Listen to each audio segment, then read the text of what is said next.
So this is another reason why that environmental logo was created, because our city seal couldn't go on the MSE panels. Keep going. And these are the ponds I was just mentioning, right? So are we paying for fountains or not? I hope not. That's okay. Keep going. Actually, no. It was a part of a grant that was submitted and TxDOT did not approve the grant. Okay. Okay. They're just a liability, really, long term. We presented all these things to council, keep going. Now, and then this is what you chose, right? We chose this environmental logo. It was designed just for this. This is an example of what the landscaping will be like. We invested in putting the infrastructure for lighting in. We did not pay for the lights. That's what we elected to do back then. So if you want to, we're going to have to purchase the lights at another time. Once the freeway is totally complete, this is when it comes in, oh, excuse me, this is when they come in with the lighting fixtures, for example. We also paid for additional lighting underneath the freeways because we wanted to light up Lamarck. Remember, that's where Light Up Lamarck started. So the infrastructure has been invested in. And this is what it could potentially look like at night. We invested in upgraded pavers, not the fanciest, but they are slightly upgraded. We have to keep some of those in the city somewhere. Okay? And then this is just an example of what it'll look like. Keep going, Linda. And then you guys chose the Texas shape because Texans love Texas so much instead of the star.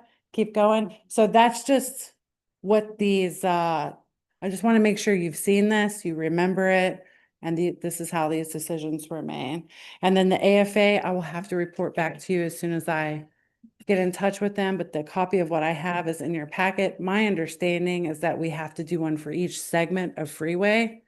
And each segment of freeway, that's what those CSJ numbers are in your packet. And so I understand that every CSJ will have its own AFA, and I'll verify that. Very deep in the weeds, but that's how it is with TxDOT, right? So I just want to make sure that you're prepared and answer any questions that you have. The only question that I have, Colleen, is they're putting in native plants. Yes. And who's responsible for maintaining that? Once TxDOT puts them in, they water them for 1 year Mhm. and then we take care of them after that. Yes, ma'am. But we worked very closely with the landscape architect before he retired. I think you're going to be very, very pleased with how it looks on the south part of the freeway. Yes, ma'am. Beautiful patterned native plants. I think you'll be pleased. It's just going to take a while. But yes, we will. I don't think we'll have to water them too much once they get established. Colin, you may not recall, but Ms. Yancey may recall the previous agreement with TxDOT. Keep Lamarck Beautiful stepped in and did the maintenance for Lake Road and what's that triangle that's there? There was a Yes. palm tree out there. Mm-hmm. And so we would probably every couple of times of the year take our little machines and go ahead and do the cleaning out there. So Cool. possibly that's something that our committees can get back involved in. I would love that. It'd be beautiful. So my one recommendation may be I can speak TxDOT now. Somehow your communications professional can speak TxDOT, which is kind of rare. But I'm not a pro by any means. And so it depends on where we are with the status of the AFAs. We may need to ask our friends at Clark Condon to come back and help us execute or understand where we are, present to the council in a way that you can understand, because it is pretty technical. So if you see that come through, I just wanted to make sure you're all aware. Next, last, I want to be done. What's next? No. These are the segments. If you're curious about the segments, they are in the presentation that shows you where each segment is. This is the last thing. We've talked about events quite a bit. And so this is my shot at getting prepared for the RFP. So these are the 4 events that I would like to present to external event management companies to come and help us coordinate in Lamarck. And the reason for this is they're too big for us. They're just multi-day setup. They encumber too much of staff time. And I think they could be a lot bigger and we can enjoy a lot more benefit from them, and the people of Lamar could enjoy a lot benefit from them if we weren't so strapped on the back end trying to make it happen, right? So this is what I'm proposing to put in the RFP, and then the next slide is what I'm proposing that we keep in-house. And by police department events, they do a back to school, for example. The fire department does a sensory friendly touch-a-truck, which is really neat. The library does their programs throughout the year. So those are small, usually half day. We can take care of that in-house, right? Even Hurricane Huddle is half day. I don't think anybody wants to let go of the Nutcracker or the Christmas parade in the future, hopefully, but these are things we would keep in-house, and the big ones are what we would take out. And I wanted to make sure that's palatable before we move forward and get any feedback. And that's my last item. Go back to the previous slide. We can. You don't have Juneteenth on there. No, I don't, but we can try to add it. Having the week, 4th of July and Juneteenth back to back are tough. Yeah. It's so close together. It's just tough. And we've talked about it a lot. And, Galveston being the birthplace of Juneteenth, the argument always comes back to, well, Galveston's got the tourism money and the staff, and you could walk there. Like, we could walk to Galveston if we had to. But that's where it keeps boiling down to now. If that's not the direction that council wants to go, we can include it in the RFP, absolutely. I would like you to include that. Sure. In one vote, but I would like you to include it because of the history Sure. of the city of Lamarck. And, because we want to monetize on that as well, Sure. because they have to come to Lamarck to get Yes, to ma'am. Galveston. That's $30 million passing on I-45 Yeah. that we would love for them to stop by here. But Okay. I do think, I agree with you that we need an outside sponsor, and I think we can get it if we start early. So let's be clear. The distinction, Ms. Yancey, that you are suggesting is that Juneteenth be placed on this slide for outside consideration and not for the individual or collective taxpayer resources from the citizens and residents of Lamar. I think at the present time, I think we should get Yeah. it. No, I agree. I Yeah. agree. I think and I'll say this. I strongly agree that we should move in that direction because Galveston is the birthplace. And so there are a lot of partners and potential partners. If they would just cross the causeway, I got you. I got you. We want the money too. I know. And I'll just end with, I'm very happy to be back. I appreciate your support. I'm very excited to help Lamar get back on track. I came back because I love this place and I love the people of the city, and I have a servant's heart, and it's tough out there sometimes, but I got nothing but love in here. So I'm gonna be just fine. Mayor Pro Tem. 2 quick items. Under categories, there's a 3rd category that we're known for here in the city, and I just kind of call it, for lack of a better word right now, but hybrid events. It's where, like we did with our Thanksgiving, it's a combination of private, where the city is providing a space or things of that nature, but the funding is coming from private sources Sure. for that. And so we're not asking for financial, but just That's been a very good event. sorry. No, I said it's been a very good event. Yeah, yeah. All the KLMBC events would clearly stay on. I didn't put that on here, but I just want to make that very clear. All the cleanups, anything that KLMBC wants to do should stay with the half day. We can do it in-house, but Yeah, that's well, like I said, excellent these point. Community partnership. Community events. partnerships Okay. and that. So we're going to continue that. And then the other thing, because if not expand too for senior, because we have some thoughts along there for senior community. And then just a quick question on the text dot item. I was asking Mayor, we're both kind of confused because we paid the 71,000, but I see this category here of CSJ, and it says Texas City wide to Causeway, but that's not in Lamar city limits. No, but the exits will be that's impacted. not- Your exits will be because they're further north. Okay. And so it'll impact our residents and the exits that they have to take. So that's why I leave it included. I always said we're part of 4 segments, right? That's why sometimes working with TxDOT is challenging because they have 4 different crews essentially who are working on one, each segment. Luckily for us, the contractor is the same on the first 3. I don't know about the 4th. And so I'm been trying to get back in touch with them and reignite that fire and make sure we're on top of it. Thanks. Any further questions? I just have one last input.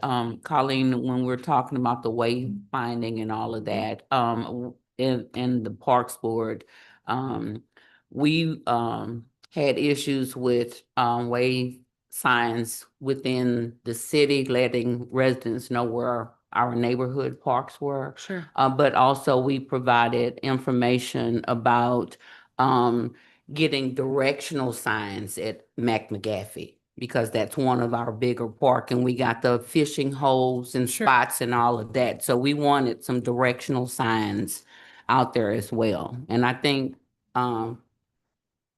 Miss Amanda has that document, and I just wanted to make sure that that was a part of the signage discussion. And also I wanted to just inquire that there used to be a sign out coming in, I think Highway 3, there used to be a sign, and I was hoping that we can get that one back. Right. Yes, ma'am. It's Yeah, in a lot of okay. old photos. I remember that one. What happened to it? It's gone? Oh, mercy. One more thing. That was it. Thank Okay. you. Ms. Yancey? I'm having a senior moment. It just left you said I'm something, not- it went somewhere because I have a question about it. Let me see. Maybe it'll If boomerang. if I have a question about it, I'll contact you, but Yes, ma'am. So one of the most important takeaways, and I don't know that this is a question, but I think it's to be re-emphasized because of some of the concerns of our community, is that we don't know if Request Tracker will survive. There are growing concerns that Request Tracker is not efficient and is not sufficient enough of a tool for us to be able to execute all of the needs of our community. And so to not get into this large, robust discussion Yes. about a tool that may not be here in the near and dear future. I just wanted to emphasize, you did say that we are looking at analyzing Request Tracker, and there will be some decisions that you all will recommend to council in the future about that particular tool, not what it does, but the tool itself. Absolutely. And I will say that we weren't using it to its full capacity. Departments were not using it consistently. And so that has changed. We've had multiple trainings. I've trained with Civic Plus on it personally with IT twice. Then we've done 3 internal staff trainings on the system. And I think a lot of staff just didn't realize how important it was to the people who were putting in tickets, specifically some public safety concerns, senior citizens who weren't getting their trash at the curb pickup, right? And they're doing what they think they're supposed to do, and then they don't hear from us, and it's not acceptable. And so we're looking at it. I'm logging in every day. I spot check it. Our departments are doing a lot better job of clearing out those tickets. And I'm not afraid to reach over departments and see if something's been open for several months, why, and ask questions. And so we're doing a better job with the tool that we have. It's fully funded. It is efficient when used properly. And so my promise to the people of Lamarck is I'm going to do the best that I can with the tools that I have. And it could be better, of course, but we're as a staff committed to responding faster and to being better customer service reps. So. it's just not and- very user-friendly. Right, and this is a directive coming from Miss Holly, and so we had one of the big departments this is very specific, but they were taking their tickets and putting them into a work order system and then closing their Request Tracker tickets. That stopped May 27th. So it's not been that long. And so now when you put in a code ticket, you should get an update in that system. You don't have to call the office to check on it. You don't have to remember any number. You'll be updated. So we are trying as a staff to be better. Okay. Let us know how we're doing. Yeah. I remember. Okay, hold on to that one. Did you want to? Yeah, well, just real quick, No. we still are Hold on not to it. doing one Keep thing that that we memory. requested, that we used to do when this started, is the council person is not being notified of the item that is of concern to the resident. So we get ambushed by the resident saying, this and this is going on. I know we've both been there. I And think that's that it started off where we would get an email that, so-and-so in your district has submitted this request. we can add it back. I looked into that. And so it's a lot of emails, let me tell you. Well, but And so I think the request was to see Ms. I don't Conde, want yeah. So I think we turned it on for a while. It was overwhelming and then it was requested to turn it off. So if you want, and doing it per district is a limitation of the system. That's a very manual process. Request tracker, this report that I have is the only really reporting tool and it's very manual. And so we would have to have an expert on district boundaries to, well, that's costing money. Right. If you It's- simplify it, at least, sure. I'm sure just like there must be a general roster, right? Where you've got it by district. No, it's by address It's by or address. street. And then it's personal identifying information. I wouldn't want to see people's address. Right. And then sometimes, Public information in And- your witness group. So, Yeah. So, But that goes Yeah. back to it's archaic and now they have new systems. right. That if we decide to go with the new system, it does all that for you.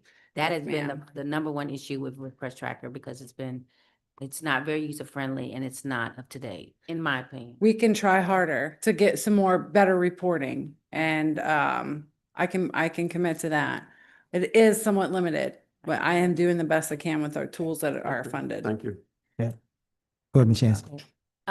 What I would love this department to do is to partner with our area schools and some of our older elders that are in the area to, if we could do a historic Lamarck tour trail.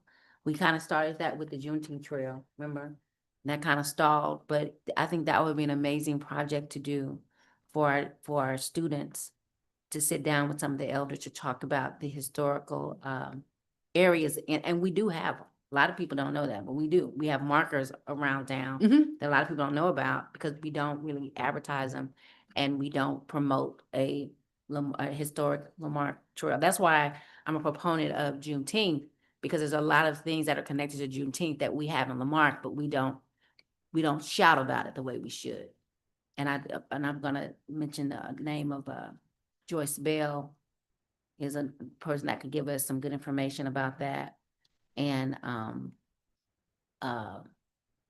Maggie Manuel may be able to help us with that as well. And as well as some others, I'm sure. But that would be nice to have maybe partnering with the library and the communications team to do that and then maybe come back to the council within like 90 days and give us an update once school starts back up. But as a teacher, I think that would be amazing. And we did something similar to that back in 2006 at Lamarck Middle School. So, Okay. and I believe that it won't be a hard thing to do.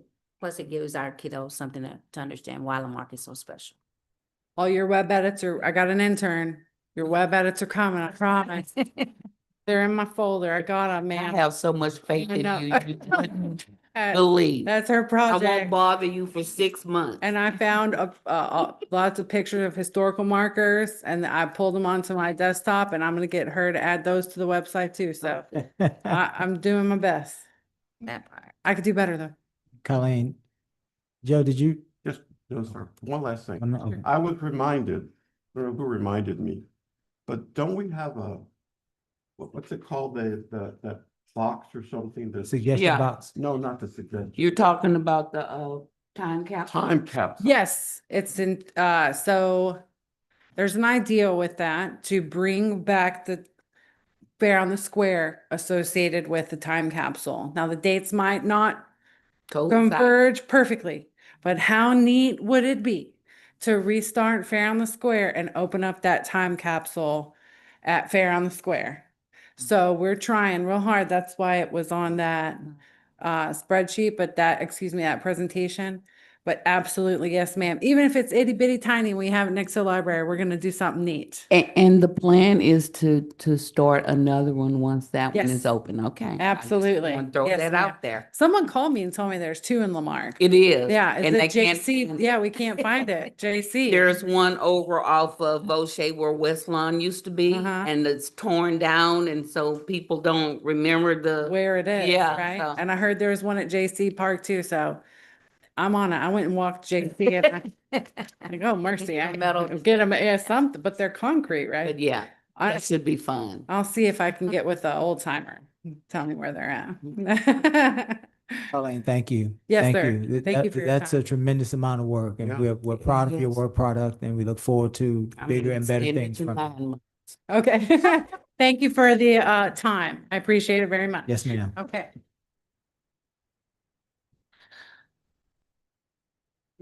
Item 5, citizens' participation limited to 3 minutes. Comments from the public will be heard at this time.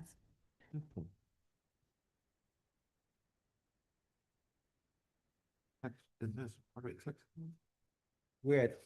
We just had 4-2, now we're at item 5. Oh, so Yeah. this one that says text dot was part of your Part of her presentation? Mhm. Okay, all right, thanks. Thank you for that, Joe. Item 5, citizens' participation limited to 3 minutes.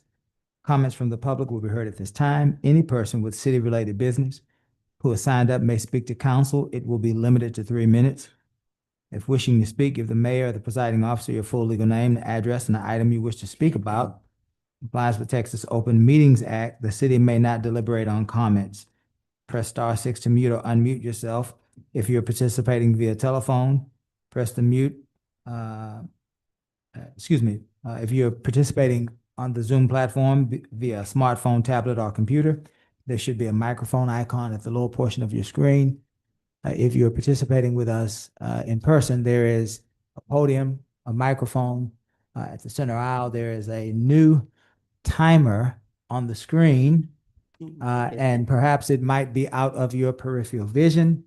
And so, Ms. Candace, when we get to 30 seconds, just start to wave at them so that they can bring their comments to a close. Perhaps they might not be able to see the timer themselves. This is America, and we are committed to the First Amendment. But this is also Lamarck, and there are 20,000+ members of our community that are requesting that we refrain from vulgar language. We can get our point across without cursing and using vulgar language. That is not a request from this council. That is a request from 20,000 members of this great community. We invite you. We respect you. Perhaps let's move to a place that you can respect 20,000 folks that want to hear you, but don't want to hear language that they deem to be inappropriate. It is a request. The First Amendment still rules, but we are attempting to honor that request. Are there any persons online wishing to speak? Yes. Very good. Welcome. Name and address for the record, please. Hello, Mayor Bell. Thank you. You can call me Mrs. Freebird. It's my Fourth Amendment right to remain anonymous and not provide my address. After witnessing the way Joseph Lowry targets people in your community, both people and their families, I feel that it's within my best interest to do so to avoid being added to his extensive list. I am here to talk about the unlawful 25-foot halo law. On May 8th, 2026, Councilman Lowry was featured on an ex-felon prison podcast where he was quoted stating the following, and I quote, "Cop watchers and stuff like that. I'm not against that. It's a necessity in our society. There are bad cops. I've had my ass handed to me, broken hand, broken nose. I mean, I've been beat up by the cops, pepper sprayed, tased twice at the same time. So I know there is a need for that, end quote.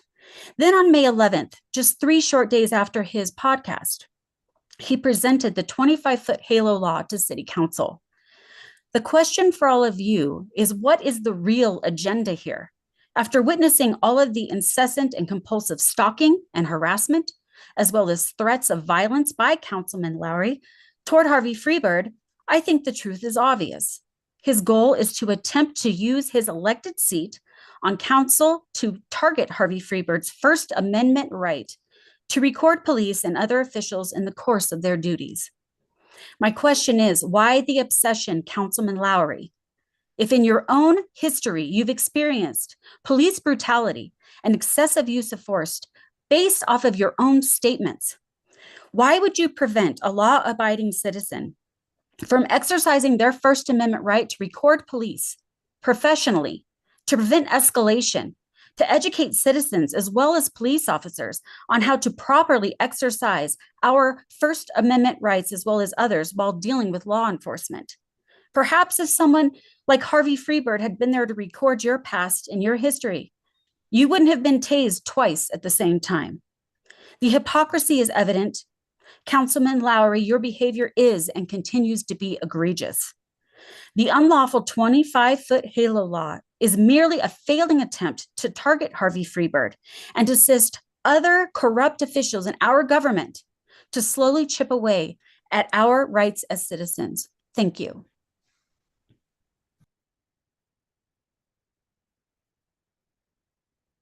Thank you, ma'am. Any other persons online wishing to speak?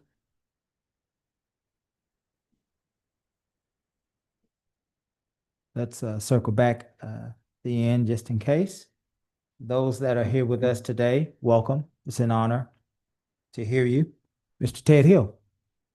It's good to see you again, Ted. Name and address for the record, please. I'd like to speak. Ma'am, do you want to wait? Do you defer? Okay, thank you for that, Mr. Hill. Welcome. Name and address for the record.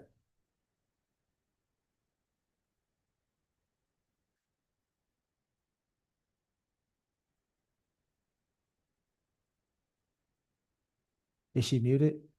Hello, can y'all hear me? Welcome, Ms. Ruiz. Name and address for the record, please. Hi, thank you. So I just want to say again, I appreciate the divine alignment of the universe to allow me again to be a vessel to genocide white supremacy. And I appreciate the woman who just spoke about Mr. Lowry and his conduct and his conflicting regurgitations. So the voters are down, right? All of the voting is down because nobody believes in the system anymore.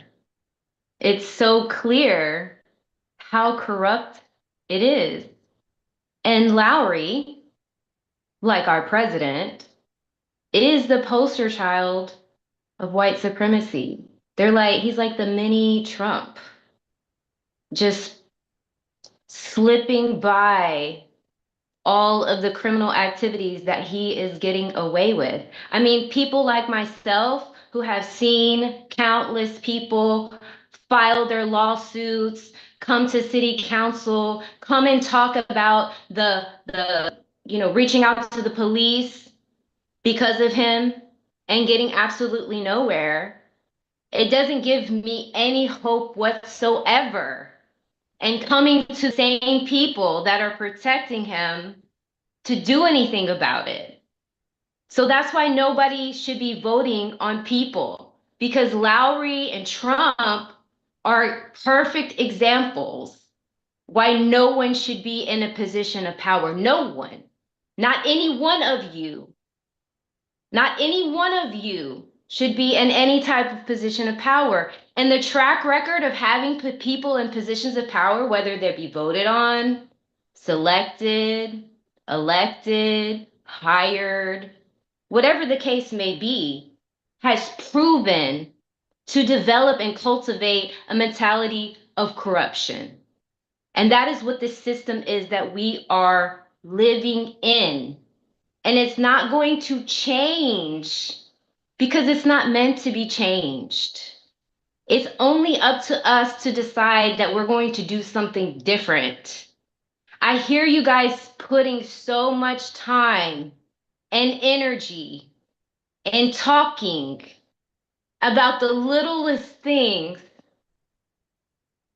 about the smallest things, the things that, it's nice to have some nice things in the city and everything be uniform. All of that's great. But what about the people? What about the way that the people are Ruiz, treated in Ms. the Ruiz, community? Mr. Ruiz, thank you for that. You are out of time. We appreciate you. Yes, ma'am. Thank you. Any other persons online?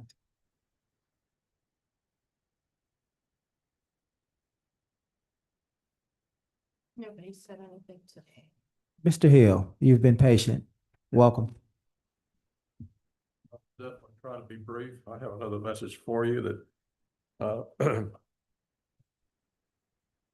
I hate this kind of stuff, but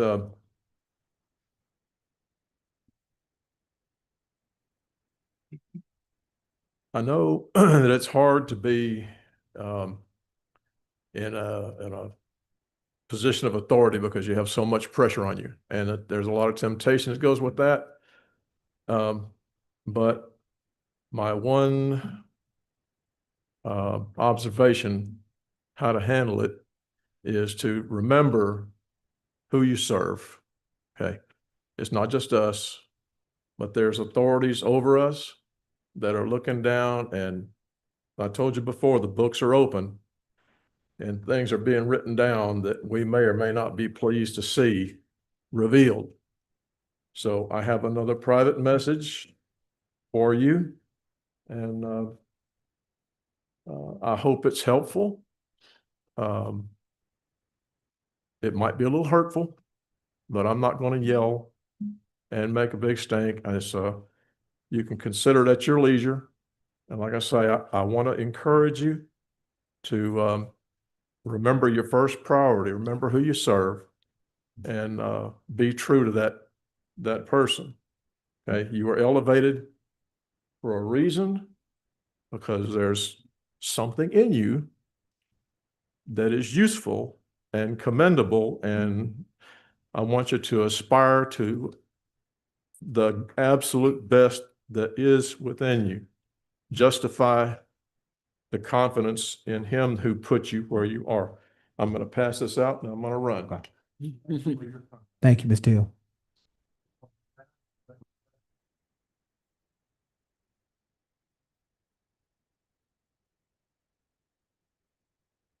Loftus. Welcome, Mr. Loftus. Good to see you again. Name and address for the record, please.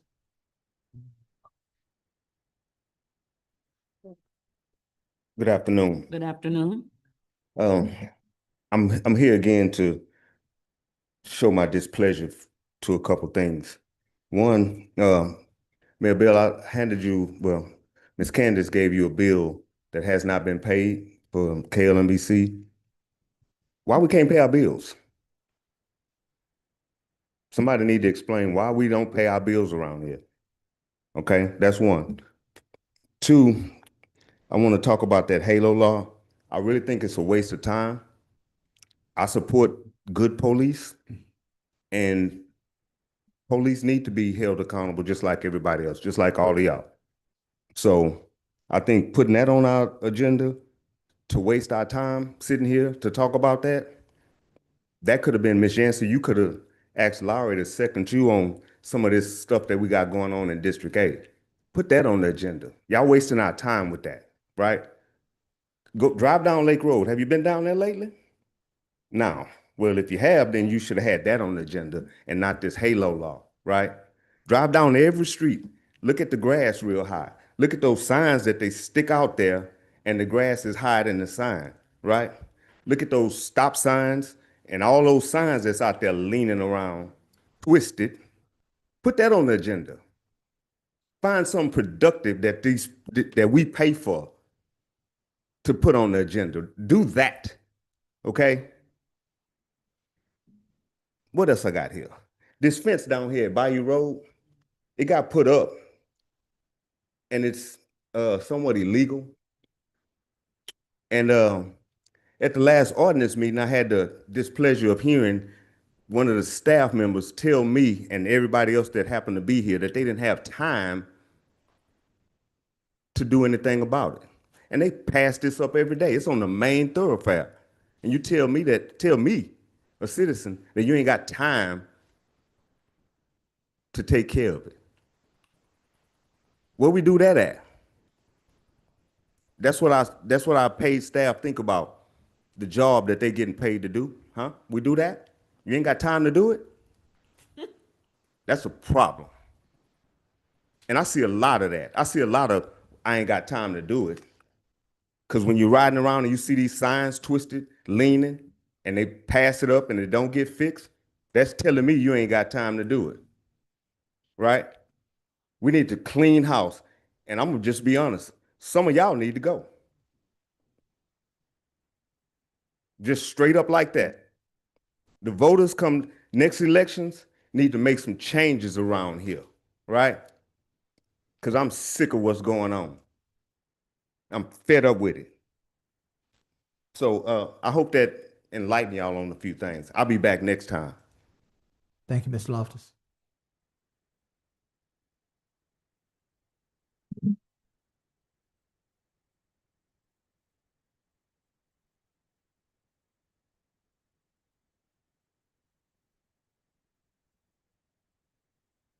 Mr. Richard, is it Foray? Yeah. Welcome, Mr. Richard. Name and address for the record, please. Okay, I've been a resident from Lamarck for 21 years. I have to, it's hard for me to say this, but lately people tell me, where am I from? I say north of Galveston. I don't mention Lamarck anywhere. It's getting embarrassing to live here. I drive around the city, potholes everywhere. There's there's abandoned equipment in lots. And the property value of our homes have plummeted. This is what brought me here. A while back, Mr. Bell, you made a statement. I don't know how long ago it was. The gist of it was, we're raising our taxes because in Galveston County, we have the lowest appraisal. Do you remember saying that? I never said that. It was on a video on the social media. You said our appraisals are lower than anywhere else in Galveston County. That is a problem. That is the root cause of all our problems. If our property values are going up, there would be never a reason for us to raise taxes. So what we need to find out is why and what are we doing. I have neighbors that's been living there 5-10 years that are selling their house because they want to get out of Lamarck for lower than what they paid for it 10 years ago. And that's with improvements. This is a problem. What are we going to do about it? What is the plan to do that? I'm glad the highway is going to look good because the people leaving are going to have a beautiful road to travel down. Mm-hmm. So how do we get our property values back up? Is there a plan? Look at the inner city. The highway is going to be beautiful. But our city is in disrepair everywhere. We have bad roads. The gentleman that spoke before me, you know, I can't say any more than he said, but he's correct. Somebody needs to go or they need to do something different. Another thing, I know the audit has been brought up many times. Well, my wife and I like ID channel. You know how you tell somebody's guilty? When they don't want anything shown. They want no lie detector, no records open. The ones that are innocent, sure, look at everything we got. That would make the citizens of Lamarck, like me, more trusting of y'all. That's all I got. Thank you, Mr. Forney. If we're sitting here looking at you during citizens' requests, we can't respond to you. But we do hear you.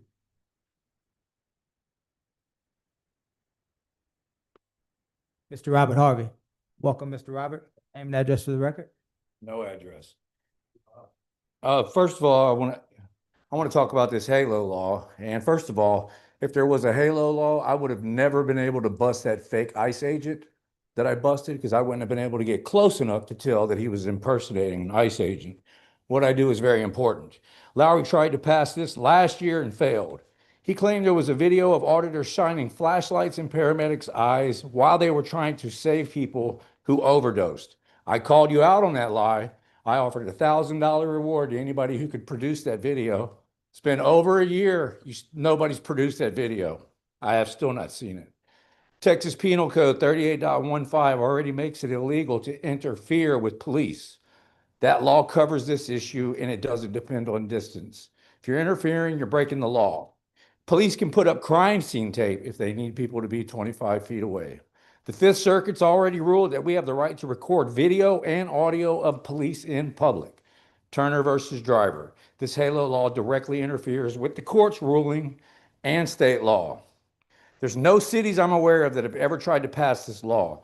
Arizona, Indiana, and Louisiana have passed HALO laws that have been struck down by the federal courts as unconstitutional. One federal judge was quoted saying this law could get a peaceful pedestrian arrested because the cop had a bad breakfast. Florida has a 25-foot HALO law, and we have already had video of police officers abusing that law.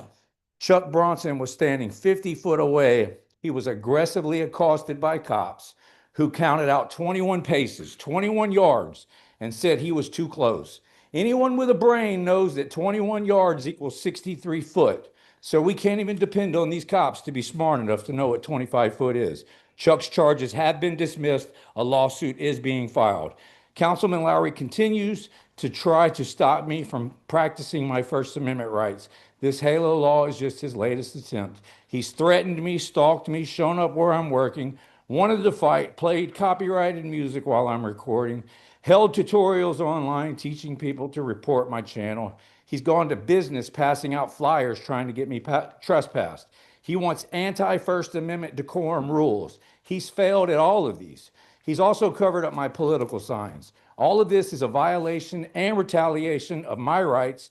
This HALO law is just his latest attempt to silence me. 30 seconds. Shut your face, punk ass. Gentlemen, it's time, If time, this stop, city time, passes this time, ordinance, Harvey.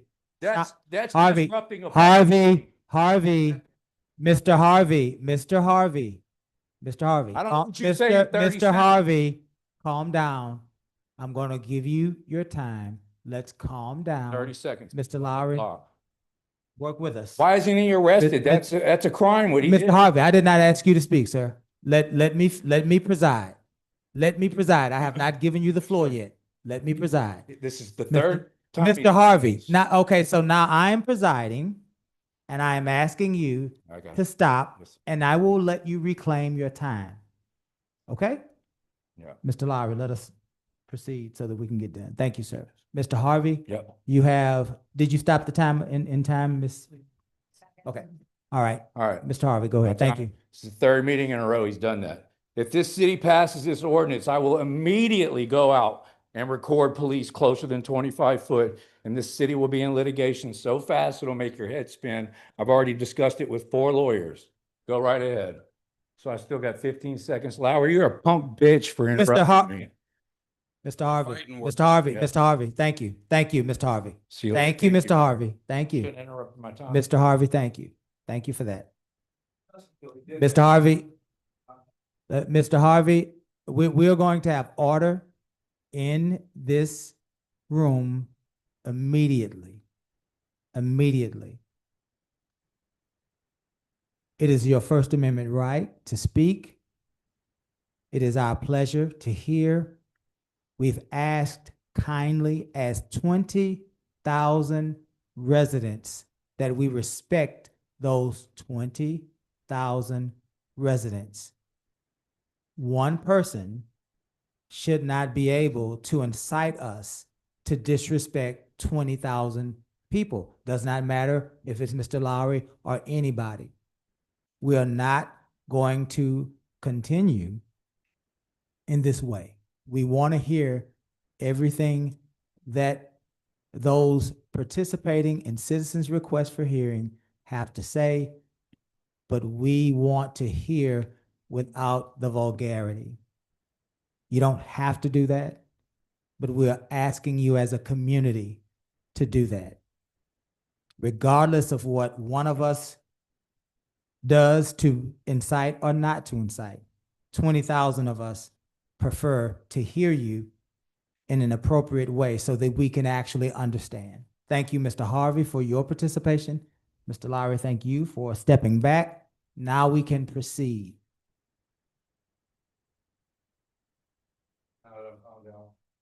You can look at my prepared speech with no cuss words in it. Yeah. So he did what he did. I understand. I understand. And I understand that, Mr. Harvey. And more importantly, as we increase this idea, we are respecting now 20,000 people, not Mayor Bell, not Councilman Lowry, not Councilwoman Griffin. 20,000 folks are wanting to hear what we have to say, but they want to be respected, right? All right. Thank you. Yes, sir. Mr. Brandon Kentowski. Good to see you again, Brandon. Name and address for the record. Brandon Kentowski. I live on Oak Lawn. I've lived in Lamarque since 1992. Moved here from the second grade on. I grew up here. So everything that I'm going through is, and while I'm here, is y'all know I have a problem with my neighbor. I have a problem with the city. I just got back from working out of town. I saw illegal and dangerous, hazardous construction going on next door to my house. I called to report it. Nothing happened. My neighbors found out I called to report it. They started harassing me. I started calling the police on them. Next thing you know, they came up and started defaming me, saying I was selling drugs. I was harassing their grandchildren, filed a peace bond against me. I've been telling y'all this for a year. I'm trying to get the records. Y'all don't want to give me the records to prove all this. So we can keep on going through litigation and find out where it goes in front of a judge. If y'all want the taxpayers to pay all this money, because I have 700 gigabytes worth of data. I've recorded police, the chief, everybody talking and not doing nothing about it. And I'm sick of it. And now I got to go fight through litigation. I don't know what I'm doing in litigation. If I don't file the proper procedure right, y'all are going to win and make me pay your court cost? The dude hadn't even looked at the records. You just told me that on last Monday. You ain't even looked at the records, but you're denying that the city's withholding them. It's terrible, man. I told you I don't trust you. I don't trust none of this city, man. Just like Loftus said, the fence is illegal. It's in the front yard. She, as a certified urban planner, states that that is not a front yard fence. In every city you have worked at, the definition is almost the same. They have pictures of what a front yard is if you need to look at it. And now you're up here during the committee. It was funny how I called Loftus just to ask him a question. He said, hey, man, there's a committee meeting tonight. Oh, yeah, let me come to it. They're trying to change the definition of a city committee, of the definition of what a front yard is, and try to say this and that and the other. They didn't even have the definition pulled up in front of them to really define it, to see if it was readable and understandable. That's crazy. That's crazy. I walked out of that meeting. I mean, I just can't deal with the idiocracy that I see going on. Where does the front yard start? At the edge of the house or at the porch? It says right there in the definition where it starts. Pull up the definition, you're gonna find it. But all this useless lighting a sign at a park that's closed at dark, that's retarded. Thanks. Thank you, Mr. Kentowski. I hope y'all do something about this soon too. Thank you, Mr. Kentowski. Ms. Carla Brown. Welcome, Ms. Carla. It's good to see you again. Name and address for the record.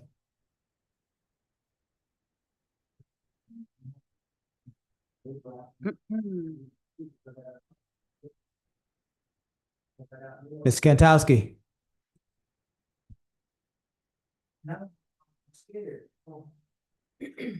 Thank y'all. Good afternoon, Mayor and City Council people. Welcome. I'd like to come because I'd like to give Chief Merriman a big round of applause. I've had some issues. I live in District B. I'm in the Ambrose subdivision. So I live in District B, and there have been some issues with illegal dumping.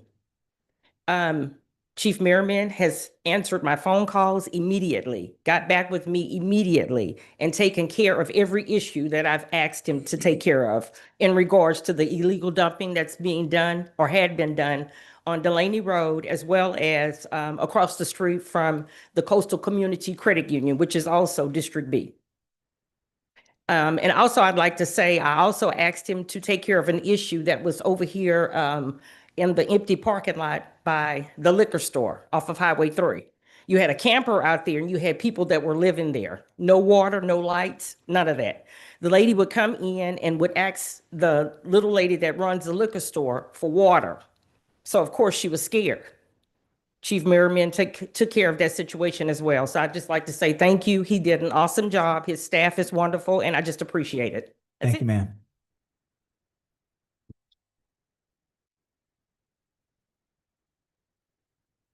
Mr. Robert Mishtich. Welcome, Robert. Name and address for the record, please. Good to see you again.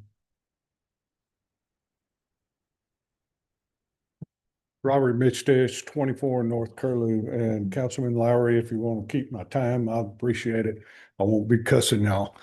How about those state runoff elections? Pretty exciting, but looks like we're going to have an attorney general where this city is in his backyard. And well aware as a state rep and a state senator, everything that's been happening here. And elections do have consequences, and they can reach all the way across the state. One thing I want to talk about was updates. We still haven't heard anything from your city manager as far as the GLO and the updates of the investigation, you know, nothing formal to the public. I'd still like to hear that. And I'd like an update on our wastewater treatment plant. I've been out there several times, and you know, it's real funny. I see there's a lot of construction to be done on those new chambers that I had, and I see one guy carrying a 20-foot stalk like he's walking on a tightrope to set it. Now, I don't know what's going on with this contractor, but it looks like they're just dragging their feet. And the next thing you know, they're going to be asking for more money. And out of those grants, they were going to bid out another 8 lift stations. So what's happening with that? All that money looks like it's going to get vaporized. Rule of business, inspect what you expect. And I don't see that. I don't see it anywhere, really. But I'd like that.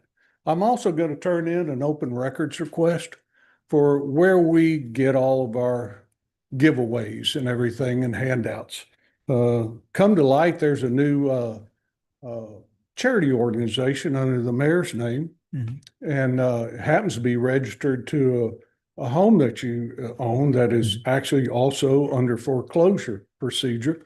You know, and I'm wondering, on my open records request, we'll be looking to who did we buy all these things for, or where did we get them? How did we acquire them? Because I certainly hope they didn't come in there, because that charity lists exactly those things, like hurricane preparedness kits. And that would be a gross violation of ethics. Anyway, I've got 15 seconds left. I'll give it back to you. Thank you. Remember those consequences. Thank you, Robert. Next you. Ms. Sade Williams. Welcome, Ms. Sade. Good to see you again. Name and address for the record, please.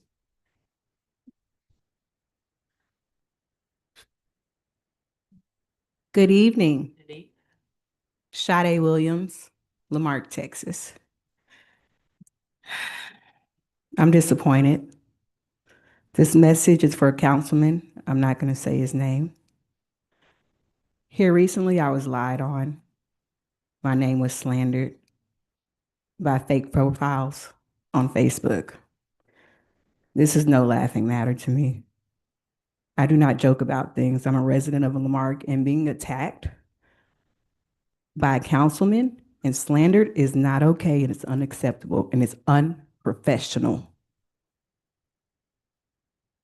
I would hope that we can come to an agreement and respect one another, but there's also avenues where we can take it legally. I'm open to that as well, but I'm also a person who forgives, because that's the part of being an adult and being professional. You still have to work with people. I also would like to remind you that it is Mental Health Awareness Month for men. So if you are not okay, that's okay. Please get help. I would also appreciate all the fathers for May as well. I know it's hard being a father and a man sometimes and what we have going on. That's really all I have, just to remain professional. You're held at a high position, and so I ask that you do so for legal purposes. Thank you. Thank you, Ms. Williams.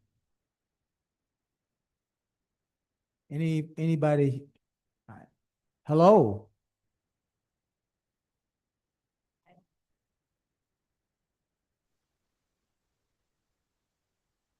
Hello, this is for me.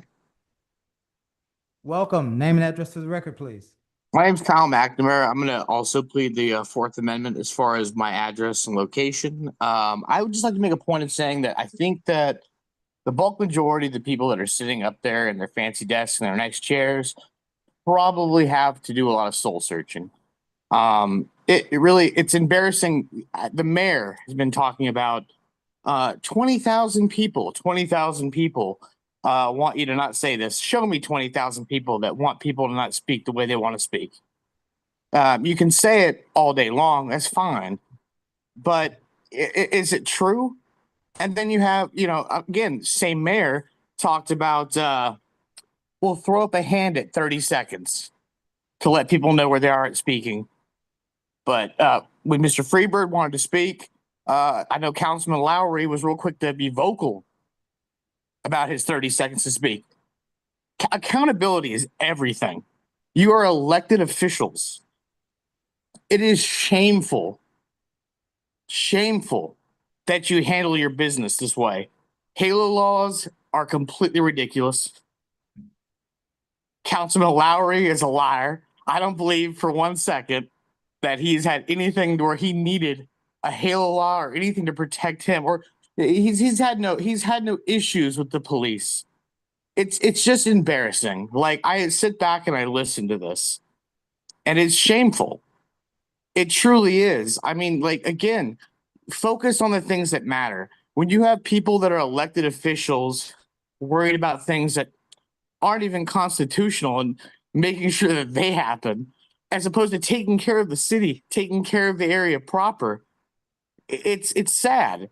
And again, I don't have a whole lot to say. It's just that there's no way that all of you guys will be sitting up there on the next election cycle, and you shouldn't be.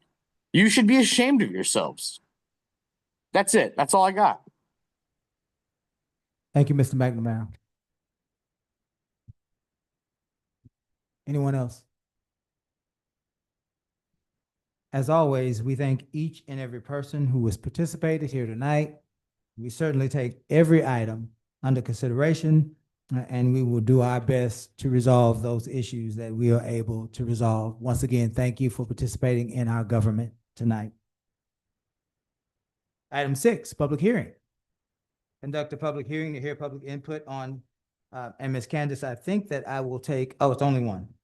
6-1 ordinance number letter O 2026-0010, amending the city of Lamarck's prescribed sewer rates. We will close our regular meeting at 7:40. We will open our public hearing at 7:40. Are there any persons online wishing to speak to item 6.1? Any persons online wishing to speak to item 6.1? Let's move to those that are here in person. Any person before us that seeks to speak to item 6.1. Again, one more time, any person who is here with us tonight that wishes to speak to item 6.1. Hearing none, we will close our public hearing at 7:41. We will reopen our regular meeting at 7:41, and we'll move to item 7, old business. Items presented to council for discussion and possible action. 7.1, ordinance number letter O-2026-0010, amending the city of Lamarck's prescribed sewer rates. This is the second and final reading. I will entertain a motion. Move to approve, sir. There's a second. Second. Any further discussion? Hearing none, we'll call for the vote. All those in favor? Aye. Any opposed? Item 8, new business. Items presented to the council for discussion and possible action.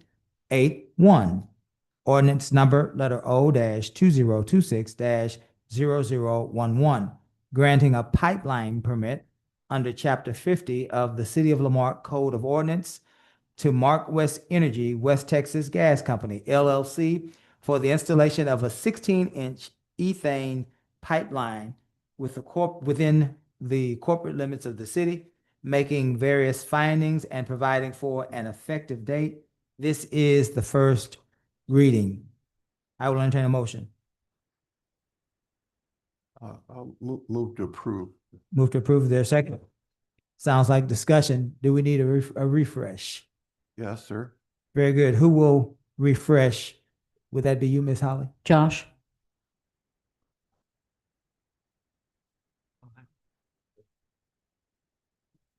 So this is the first reading for the pipeline. It's a 16-inch ethane pipeline. Comes in a very small amount of Lamarck down by Highway 3 on the west side.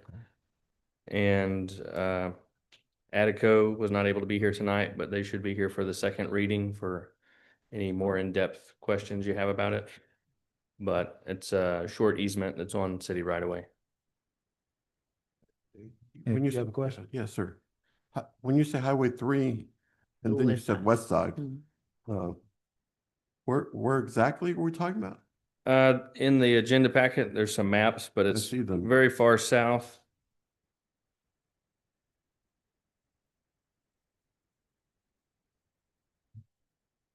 Do y'all have the maps? No, we didn't see that. Get the maps. No maps in there. It's online. I'm looking at it right now. Is this the project? It's around page 50 of the 650 something pages. Around the 50th page are the maps. So actually, it's between Texas City and Lamarck. This is part of it is in Texas City. We're just looking at our part. Okay. Yeah. And the challenge, and this has come up with some of the meetings of the, each county has its local, they're called local, I used to attend the ones in Brazoria County. I can't think of them right now. But they work with the emergency managers and to locate and identify every one of the pipelines. And then the legislature changed the law maybe about 2 or 3 years ago. They said that you could limit the amount of information for security reasons. I just want us to make sure that you said this is methane. What did you say? What was Ethane. Ethane is a very dangerous gas. It's an odorless gas, very flammable. It's the second largest part by volume in natural gas, behind methane. So this connection then is connecting to an existing line. Yes. That's not shown here. It's connecting to another line. That's in the Right. city of Lamarck already, right? It's coming into Lamarck for a valve, Okay. for a valve to read. Yeah. Because I'm just looking at this, so Because it only goes a short ways into Lamarck. it's just a valve then, it's basically a dead end there? I'm not 100% sure. It was reviewed by Attico, our city engineer. All right, we're gonna have a second reading on this. Yes. And they'll be here. So I think that's my issue is I'm not seeing the whole layout here. Most of the pipelines in Texas City, it just comes that little bit into Lamarck. And guess, correct me if I'm not mistaken, but then this also extends into the Texas City Railway area? Yeah. Okay. I got a lot of questions without it. Any further questions? Is this the pipeline that we talked about that would be it wouldn't be in the same area as the existing pipelines? They would have. No, sir, this is new. This is new. So the other one has already been approved by council. That permit has been issued, and that was one that came through unused right of way. This is a new permit for a new pipeline that only comes in a short distance into our community. What easement would it be going in? Would it create an entirely new easement? I believe this is new. This Yes, sir. creates a new easement, yes. Well, so, if I may, Yes, sir. the, you all, I believe this is on private property, but you all's,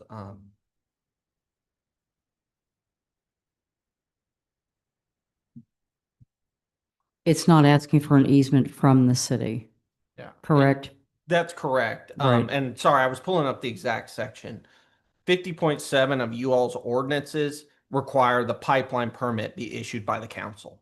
This is just a permit. Normally, this would be issued administratively, but you all's pipeline ordinance chose to have it come to council. So it's before you all for that reason. So. Very good. Any further discussion on the first reading? On the first reading? Let's vote. All those in favor? Aye. Any opposed? Thank you, Mr. Josh. Yeah, 8.2, Galveston County Animal Services Agreement, authorizing an interlocal agreement, the Galveston County Health District for animal services. I will entertain a motion. I have a question. You have a question? Let's discuss. Does the budget for this or anything ever change? Is this just an agreement that we automatically sign? Do we have recommendations? This initially came up because Mr. Osteen let us know that we needed to let the council know what the amount was going to be for this upcoming budget year. When we reached out to the Galveston County, we found out that we did not have an existing agreement for the year that we're in.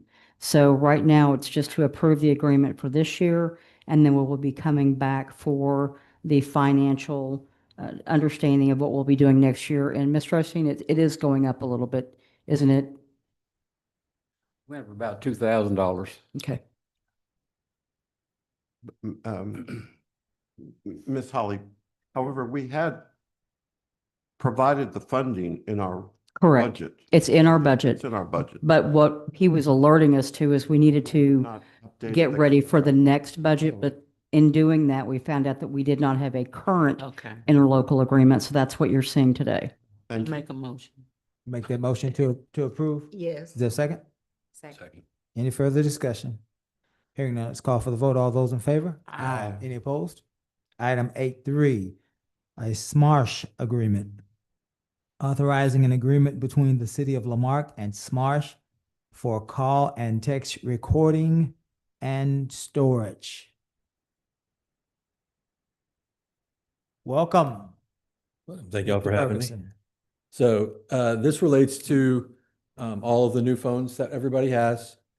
T-Mobile, who uses a subcontractor called Movius. That contractor will not remove the "this call is being recorded" prompt that triggers every time you make a phone call. That is causing issues with our PD, buyer investigation services. So we asked repeatedly for them to find a way to do that. They would not. So we went out and sourced other options. This is the option we are recommending. It is the cheapest. It's actually cheaper than we are currently paying for the Movius service. So it will record all calls, all texts, and it will not have that same prompt at the beginning of calls, and saves the city about $2,000 a year. Very good. You have a question? Go ahead, Joe. No, the service is still with T-Mobile? Yeah, the actual phone service itself is with T-Mobile. This is just the recording piece. And this has nothing to do like with FirstNet? No. No, not at all. No. Are we still using anyway FirstNet?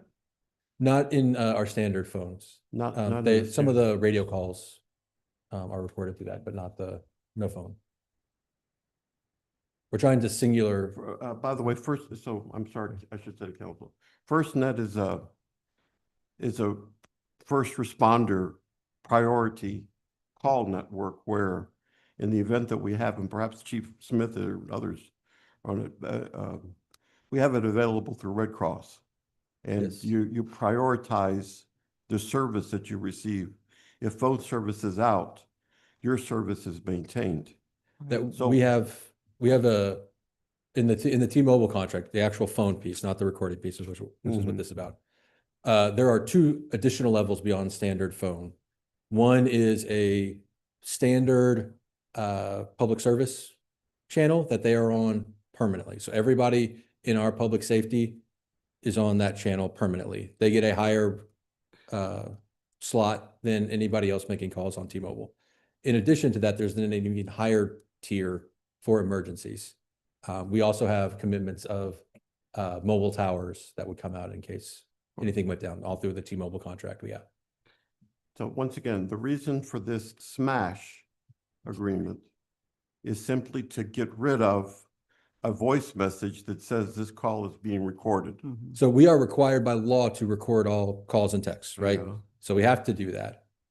The option that T-Mobile, their subcontractor that they use, does not requires that message because they believe that since anybody can call you from anywhere, and some states are two-party states, that they You want have to be keep that, notified. right? That is not Texas's law. So, and it causes issues when we think about calling CIs or any kind of investigational type stuff, or just naturally calling the police. It unnerves people to hear that. So that was the request that we had received. We went and looked for the options, and this is the best option that we have found. And again, saves the city money as well at the same time. Well, it makes me nervous when I call you and I get that message. People hang up. That's great. Are you done, Joe? I like it because when residents call, I hear it. I'm like, oh, yeah. All calls are still going to be recorded. Yeah. It's just not going to prompt them. Yeah. That's that message. I moved to approve.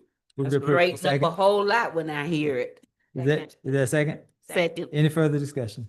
Yeah, so by law, we are required to record all phone calls and text messages. Yes, this And as how the long has city. that been in effect? Years, I believe. That's correct. So when somebody puts in an open record request requesting that information, it's there, or we're in violation of state law, correct? That would be my understanding. All right, thank you. Did you want Gus to answer that? Gus? That's way too hypothetical. I don't know. If somebody asks for an open record from an elected official or a city manager's cell phone and they say that it doesn't exist, then we are in violation of state law, yes or no? Again, that's way too hypothetical. And that's not this agenda item. Yeah. It was a question because the question is about recording phone calls and text messages. Gus doesn't want to answer. Miss Candace, I saw you shaking your head. Did you have something to add to that? Well, it depends on the parameters that they're asking for. Well, if an elected official asks for it, they should be privy to anything. Yes, but there's parameters about it, so you want clarification on dates, the time frame, etc. Yeah, it's So all a provided. record may not exist within the parameters that it was asked for. I got you. Were you good? Yeah. All right. I think we are at a vote, ladies and gentlemen. All those in favor? Aye. Aye. Any opposed? Thank you, Mr. Ferguson.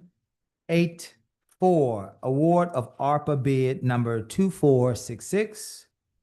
Compact track loader, awarding a contract to King Ranch Ag and Turf for the purchase of one compact track loader with standard bucket in the amount of $103,103.60, utilizing the American Rescue Plan Act, ARPA funding, Public Works. Welcome, Mr. Bro. How are you? I'm good. How about yourself? Pretty good, pretty good. Hi, Shannon. Hey, how's it going? Good. That's good. You look hot. We may need to turn that down a little bit. You got me flashing over here. Stop flirting. It's all good. All right, ladies and gentlemen, if we don't have any questions for Shannon, I think he's here to answer questions. Did you have a question? Yeah, I did. Okay, go ahead. I've homed in on this one. It's the first time I've ever seen, Shannon, on an equipment purchase, actual language that talks about a warranty. Yes, sir. So I want to say thank you, because it's something I've always harped on, that we buy stuff and break Yeah. down, and suddenly we have a bill to deal with. Yes, sir. On that side. So having said that, what is the warranty? On this specific piece of equipment, let me pull it up real fast because I don't remember it off the top of my head. And I only ask this because I wanted, for the record, if in case this thing breaks down, that we have some institutional history, that we should go utilize the warranty for repairs. Yes, sir. And if you give me just 1 second, I can pull it up. I just didn't have, I don't have the information just laying off the top of my head. So with this specific thing, the warranty shall cover 100% parts and labor for the unit when we're turning it. I think, let me see, this is the preventive maintenance shall be performed every 250 hours throughout the extent of the maintenance period, which is 2 years. 2 years. Yes, sir. Outstanding. That's all. Thank you. Yeah. Very good. Move it. Any further questions for Mr. Bro? If not, I will entertain a motion. So moved. Is there a second? Second. Any further discussion? Hearing none, we'll call for the vote. All those in favor? Aye. Aye. Any opposed? 8-5. Award of ARPA bid number 2485 for boom mounted mower, awarding a contract to King Ranch Ag and Turf for the purchase of one boom mounted mower in the amount of $163,978.77, utilizing American Rescue Plan Act funding, ARPA funding, Public Works. Before you do that, Shannon, it just occurred to me because I hear Ms. Griffin in my ear. Asking questions. Would you, in layman's terms, on a sixth grade level, explain to us what a compact track loader is, and then we'll move back into the boom mounted motor? Yes, sir. It's a like a skid steer, a smaller, it's compact, so a smaller piece of equipment that has it's on tracks, so it's easier to get into the ditches and like wet grounds without getting stuck, unlike wheels. It's used to also, we utilize it to help clean out ditches, also and debris pickup. It's not like our grade all, so it could be operated by, I would say they would have to be trained, of course, but anyone would be able to operate it easily. So we wouldn't always have to be waiting for a grade all to be available when it comes to debris pickup. Okay, debris pickup? Yes, And sir. What else would? It would helps be- maintain the ditches where Maintain we it. can get down in there and help. There's different types of attachments that you could also purchase down the road for this.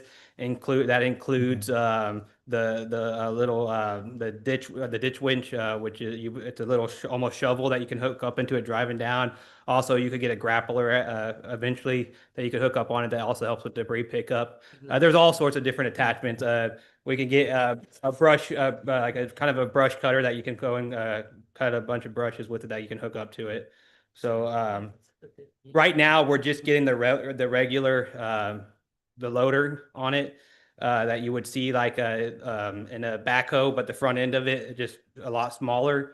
And then that we could look into prices on the rest of it down there when we're able to fund it. Thank you for that. Now, would you do the same thing, now we're back at 8.5. Yes, sir. What is, for folks who may not know, what is a boom mounted mower? You're looking at a tractor with a kind of just a giant arm that has a giant mower on the other end of it that helps us get into the ditches and just hard to reach areas that our normal equipment can't get into. Slope. Okay. Yes, sir. Gotcha. And Mayor, we have operators for both of these already trained?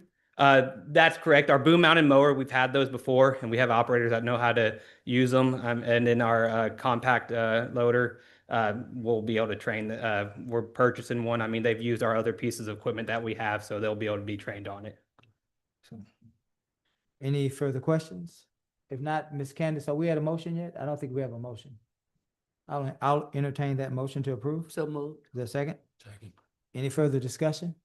Hearing none, we'll call for the vote. All those in favor? Aye. Any opposed? 8.6, ARPA Citywide Solar Lighting Improvements Project, approving the final closeout package for the ARPA Citywide Solar Lighting Improvements Project, including final change order, certificates of completion, substantial completion documentation, and maintenance bond. Public Works.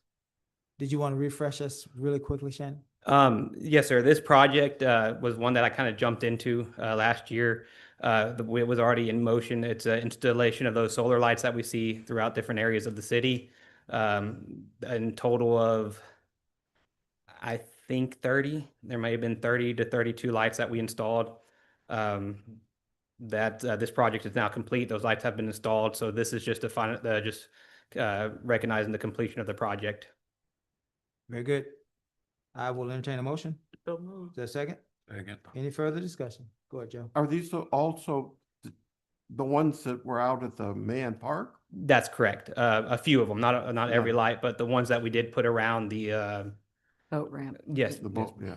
Well, that's Mahan. Mahan was not included in this project. That was included in the boat ramp project. Okay. I was thinking of Highland Bayou. Okay. So we have a couple that we did put at Highland Bayou. Yes. Thank you, sir. Any further discussion? Hearing none, we'll call for a vote. All those in favor? Aye. Any opposed? Item 8.7, Opportunity Zone 2.0. Considering participation in the Opportunity Zone 2.0 program. This is brought to us by the Economic Development Corporation.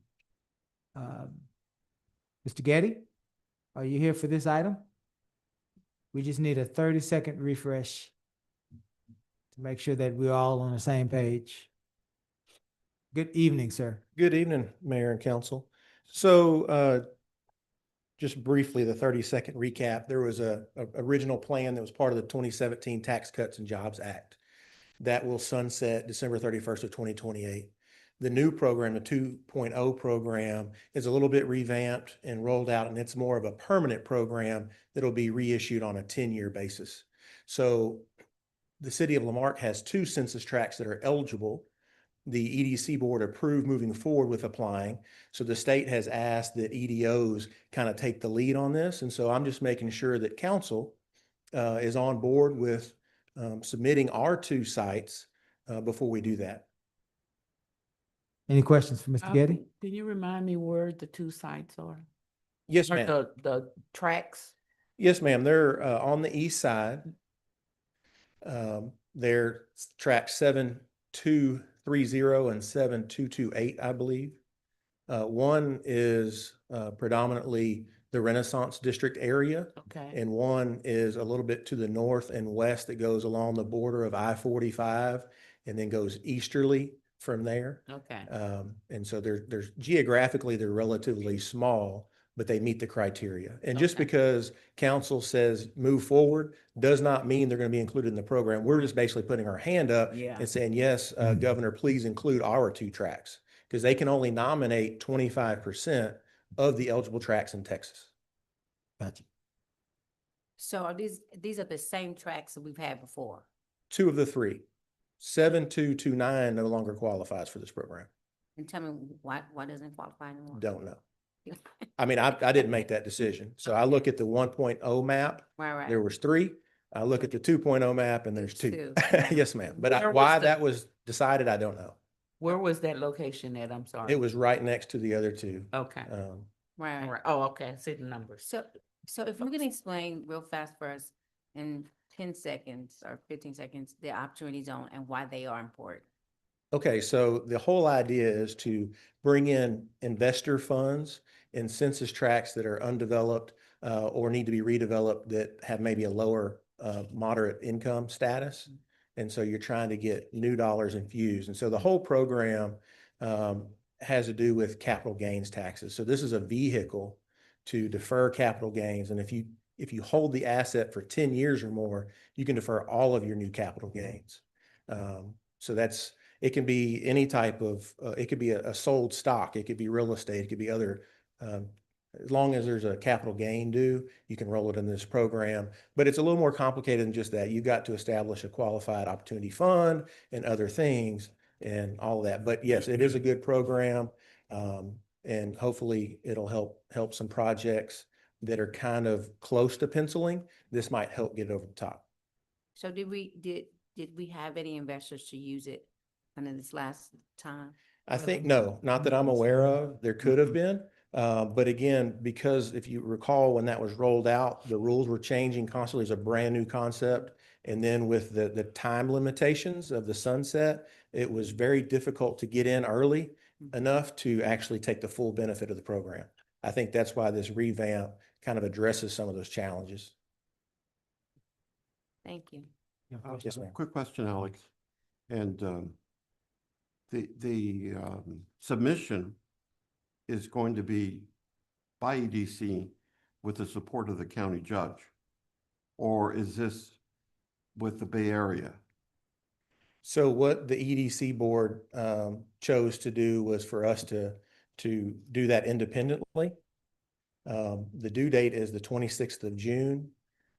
I believe the county is going to be, BAHEP on behalf of the county is going to submit for those tracts that fall outside of city jurisdictions or municipalities. So look, yes, sir. So we're going to do it independently unless council gives me other direction. The benefit, I think, of us doing it independently is I can submit them early. My goal is to submit them by next Monday, the 15th. And that way I can get it to my contacts at the governor's office and say, hey, is this complete? Is there anything funky about this? So hopefully if there's a need for revision, I'll have time to do that versus waiting for it to be submitted later when I don't have any feedback. I may not get feedback, but at least we have that opportunity for that. Any further questions? Go ahead. I just have one question. What can we do to help? What can the council do? What can this community do to help investors to know that we have that? Well, let's get it first. Yeah. Yes, Okay. ma'am. I And mean, after we then, get it. yes, ma'am. And then we'll promote it. Okay. I know we tried in the beginning.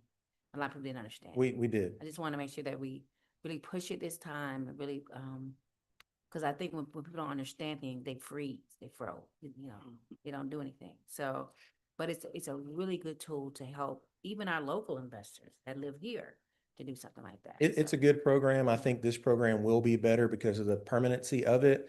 Because what happened with the confusion of the first program, it still might have made sense for folks to do a 1031 exchange to kind of capture some of those same benefits without the long-term hold. Okay. Thank you. Any further questions? I think we are at entertaining a motion.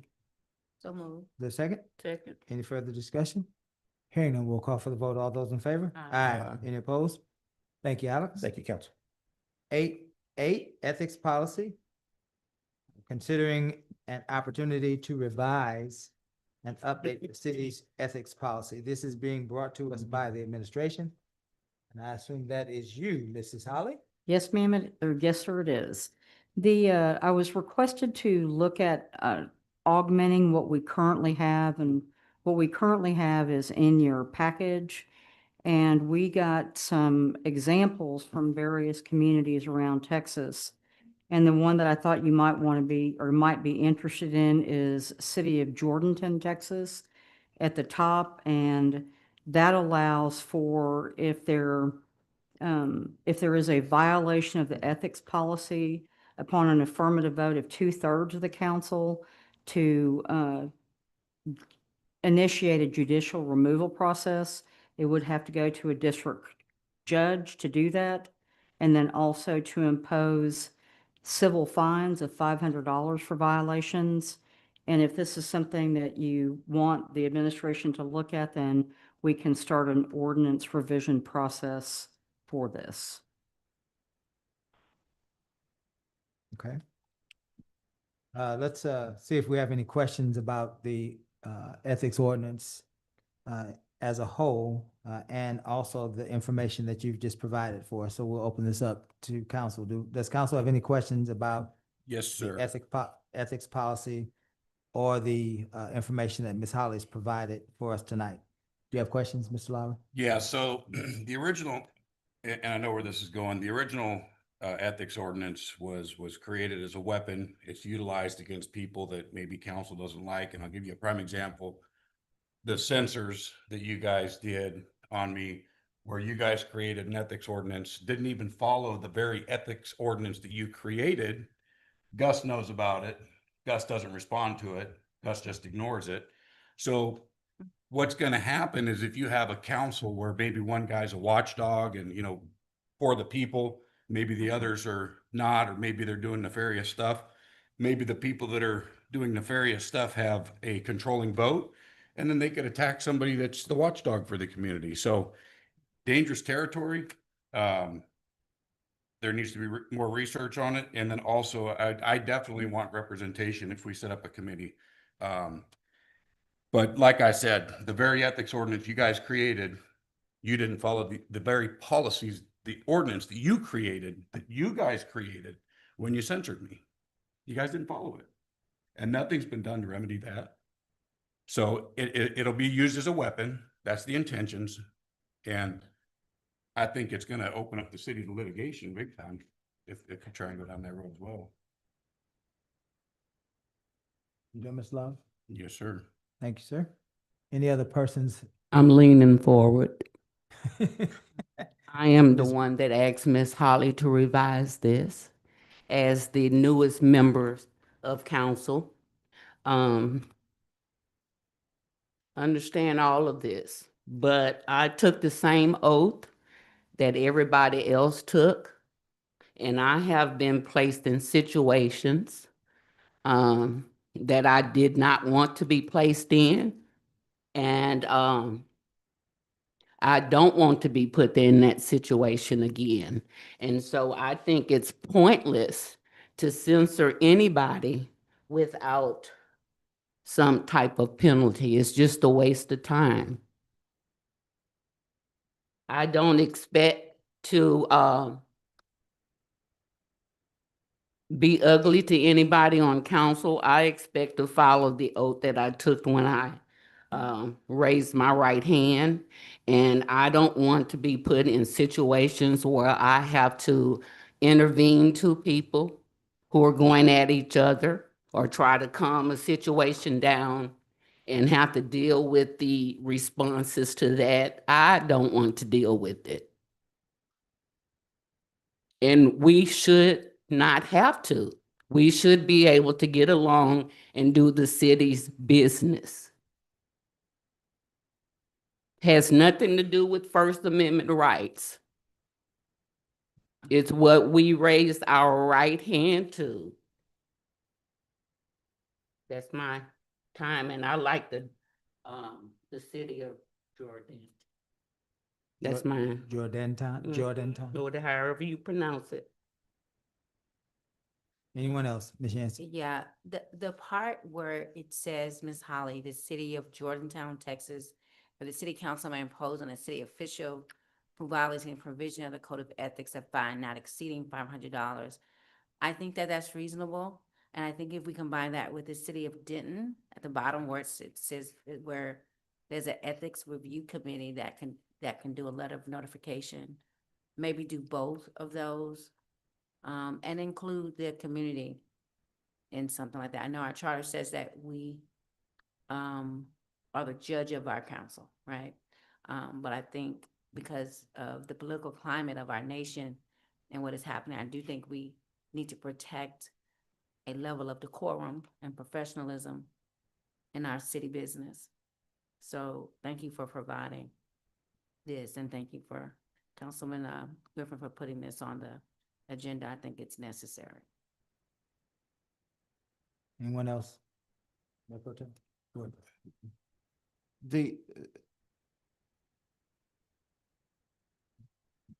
The ordinance or the ethics, is this a marked up version? Or is this is our original one? This is this is what is currently. Yeah, this is the current. Right. I was Yes, sir. reading it, I'm saying, I remember some of this I drafted. This is the current one. What is included with your agenda packet is the current one. Is the current one, all right. And so then really, it's just this little sheet here with these items. Right. Okay. Correct. All right, so that's number one. Number two, the city of Jordanton, Texas. And It's outside of San Antonio. I had to look it up. Right. I haven't seen them at an ETML meeting, so I'm not familiar with them. I guess here's my question is that, or my observation, that you can have ordinances like this, a city. The question is, are they enforceable? That's the question that comes up for me. I would like to know if the city of Jordanton has ever taken action to enforce. Is there precedent? We are, it's so financially strapped that we don't need to spend any more money on legal, these sort of things. We need to act right. Well, I don't disagree with you, right? I don't disagree with you. Okay. In that sense, with regard to, but acting right is a different standard for different people. I understand We have to that. Understand that, right? Okay, just Different don't put me in standards. that position. And I'll finish my comment. Yeah, having said that, so that's if we look at this is, I'd like to take more time to pull up and look at these items. I do like the Denton, I said it, an ethics review committee, because sometimes we're so involved in whatever the issue, and having A third or somebody party else? involved in this would sometimes help with regard to that. And No. I did see that. So all I ask is that perhaps we table it and give us time to take a look at the sites that you have here. There's no action tonight. It was simply to bring it forward to you for consideration if you want us to move forward with something. Okay, thank you. I would definitely want us to move. Mr. Lowry. And like I said last time when this ethics ordinance was abused, we have a Texas Ethics Commission. We have an ethics commission. It's the state, so it's already there. So this being created, like what Gus did by allowing it to be weaponized against me, that's exactly what could be done to not to be, if you guys lose controlling votes, we could weaponize it against Mayor Bell, or we could weaponize it against you. I mean, we could, it could be used as a weapon very easily. I don't intend for that to happen. But it could be. I'm I'm just saying saying. that's what happened with the last one. When I was censored, it was done against the very. I'm not ethics rules we arguing created. anybody's issues. I just felt like this needed to be brought back because I've been put in at least 4 situations, at least 4. Well, if it's a citizen or whatever. I'm there just saying, is- this is council related, it has nothing to do with citizens. Then there's a Texas Ethics Commission. Well, Holds us to those standards. we all took an oath.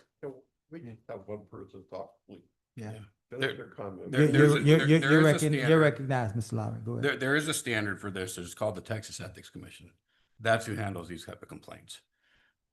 What is going to be done here, again, and Gus would approve it and allow it like he did before, is he would allow it to be a weapon. He did it. So to say that it wouldn't happen, it already has happened. So for us to allow it, it would be pretty deceiving and dark thing to do to elected officials. And like I said, if things changed up here, they could do it to you. But we already have a Texas Ethics Commission, so, and I think that needs to be the standard. And if there's complaints or concerns, it goes to them. Yeah, let me, I think perhaps there might be some commentary on this side, so. I'm done. You're done? Mm-hmm. Let me say this, as a point of clarification. The the Texas Ethics Commission deals very little with municipalities. And you have to pull teeth to get them to respond to any municipal complaints. And usually they only respond to campaign finance report issues. And so that's the challenge with that. I think that the idea for us is to find a way to move the people's business forward, for us to focus on making decisions that are going to directly benefit the people of Lamarck, and to remain focused on that moving forward. Mr. Lowry, you have said, and I understand where you're coming from. I do. I understand your perception on what you've experienced, and that's valid for you. I get that. I don't discount that. I'm sorry that you feel that way, and I'm sorry that you were hurt in that way. But I don't know that it is all of our perspectives that an ethics ordinance was weaponized against you. People have different experiences. Yours is valid. Mr. Compion's valid. The ladies' experiences are valid. We all are looking at the same experience from different perspectives, and we respect all of them here. I don't know that it is Gus's experience that he, in his training with his license, allowed for, in his experience or perspective, anyone to weaponize any ordinance against any other person. Although you being injured and feeling injured is still valid. I don't know that that was. I can speak to that. Would you speak to that, Gus? Can. So council, I guess a year and a half ago, about adopted an ethics ordinance because council was concerned about, and y'all can read it. It's about council's interaction with each other, council's interactions with the public, council's interactions with staff. It was the council's attempt to put onto paper what the expectations were. But the censures that occurred, the complaints that were received, council can still put, two council members can put something on an agenda, and then council can decide to take a vote whether they want to express displeasure with something that occurred. That is council's right. Council did that. I understand people don't like the result of that, but council has that right to take that vote, and they did. You all did. Now, Councilwoman Griffin has requested some changes about what she wanted, about her experience with it and the relationship and how that works. The city manager has proposed some differences. One thing I would posit to you all is you all have retained a new law firm to do things for you all that has no experience with any of you five. If you, for good and for bad, you know, and you all, and there have been complaints about what I've done with this ordinance and what I have not done. Well, I would posit to you all, with that new law firm, you have some starting points. Get with them. Ask them, what would you propose? Here are our concerns. Here is what our experience for the past 16 months, 18 months has been. What do you all think? It's a blank slate with them. I mean, I've been here for 5 years, so you know there's some. So you know, I would say you went through the whole RFQ process, take advantage of it. Would be my suggestion. Mr. Lowry, you want to say something? So he's not telling the whole truth. So yes, two people can put things on the agenda. Yes, you can vote. But what he's not telling you or is not repeating was the fact that it was an ethics complaint using the ethics ordinance where they, and I don't care if they censor me. You guys, yeah, I actually, if you remember, I actually voted to censor myself to help you guys out a couple times. So it does nothing. The fact is there's a procedure, there's a process, and you guys didn't follow that process and you still censored me. And I brought that up to him and it was just completely ignored. So, and then he comes and wants to kind of swoop around it a little bit. Well, there's a process. You got, no, there was a process. It was called the ethics ordinance, and that's what you guys used against me. So he's shady. He's a shady lawyer. That's what he does. He's using word salad is what it is. But anyhow, Are you done, Mr. Lowry? I'm done. Yes, sir.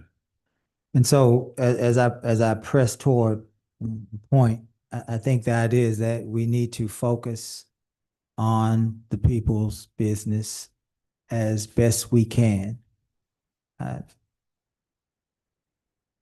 Whether or not there is an ethics ordinance in place, we need to focus on trying to solve the people's problems. And if we can focus on that piece of it, collectively, we can get a lot done. The reason that an ethics ordinance comes into play is when we veer off of that path. And the people have said to us through the electoral process, they've said to us through citizens' request for hearing, they've said to us in various other venues and through various other platforms that they are concerned about streets and drainage, and they are concerned about fresh water, wastewater treatment plants, policing, fire protection, and a whole host of other issues, including, and probably the most important issue, fiscal accountability, transparency, and responsibility. Those are the items. And I would suggest that those are the items that we focus on. Let me say this again, Mr. Lowry, you have valid experiences from your perspective, and I respect that. That's how you felt that you were treated, and that's valid. I get it. All of council has different perspective on the same issues, and those positions are valid as well. What I will say about this ordinance as we move on is I think that Joe Compion makes a point that we should make sure that when we bring these recommendations back, that Gus, or more importantly to Gus's point, the Borges, right? Did I say it right? Borges? The Borges law firm looks at these recommendations from the city manager's office and decides how they would be enforced, and that they would decide whether or not they would recommend them be added. And even if there is a recommendation, it does not mean that we have to vote them into this ordinance, right? This is simply a preliminary discussion that attempts to move us again toward focusing on the people's business. And so without objection, and I'm saying this to you, Mr. Lowry, and then I'm going to ask everyone, without objection, would you like for the Borges law firm to look at the ethics ordinance and the recommendations from the city manager's office to bring us back their recommendation? Personally, I think it's a waste of taxpayers' money, and I do agree with you that the Texas Ethics Commission is they don't, they can have a lot of teeth, but they don't. They're very selective on what they enforce. So I agree with that. But however, that is still the go-to for issues. And I think that you guys, we're a broke city. I tell you what, if you did this to me, we'd be in court in a heartbeat. We'd be in court in a heartbeat. And I think a lot of it does boil down to First Amendment. People don't like what I say and how I say it and where I say it. And that's not going to change. And that's what a lot of it was before the censors, was because of what I said, where I said it, who I said it about. And I'm an elected official. I'm also a citizen. I have the same rights as people sitting out there. Okay. And if you don't like how I say something, it's still have that opportunity and right. Yes, sir. But I think it's a waste of the taxpayers' money. I would recommend somebody to refer to the Texas Ethics Commission. Thank you, sir. Ms. Compound, are you comfortable with the Borges firm looking these things over and reporting back to us with recommendations? We're not voting. We're just trying to get a final thought so that we can give direction. Well, I'm always open to new ideas, right? Yeah. So I don't have any problems with it. I think we need to put a cap on perhaps the financial time that we spend on that, right? Absolutely. Ms. Yancey?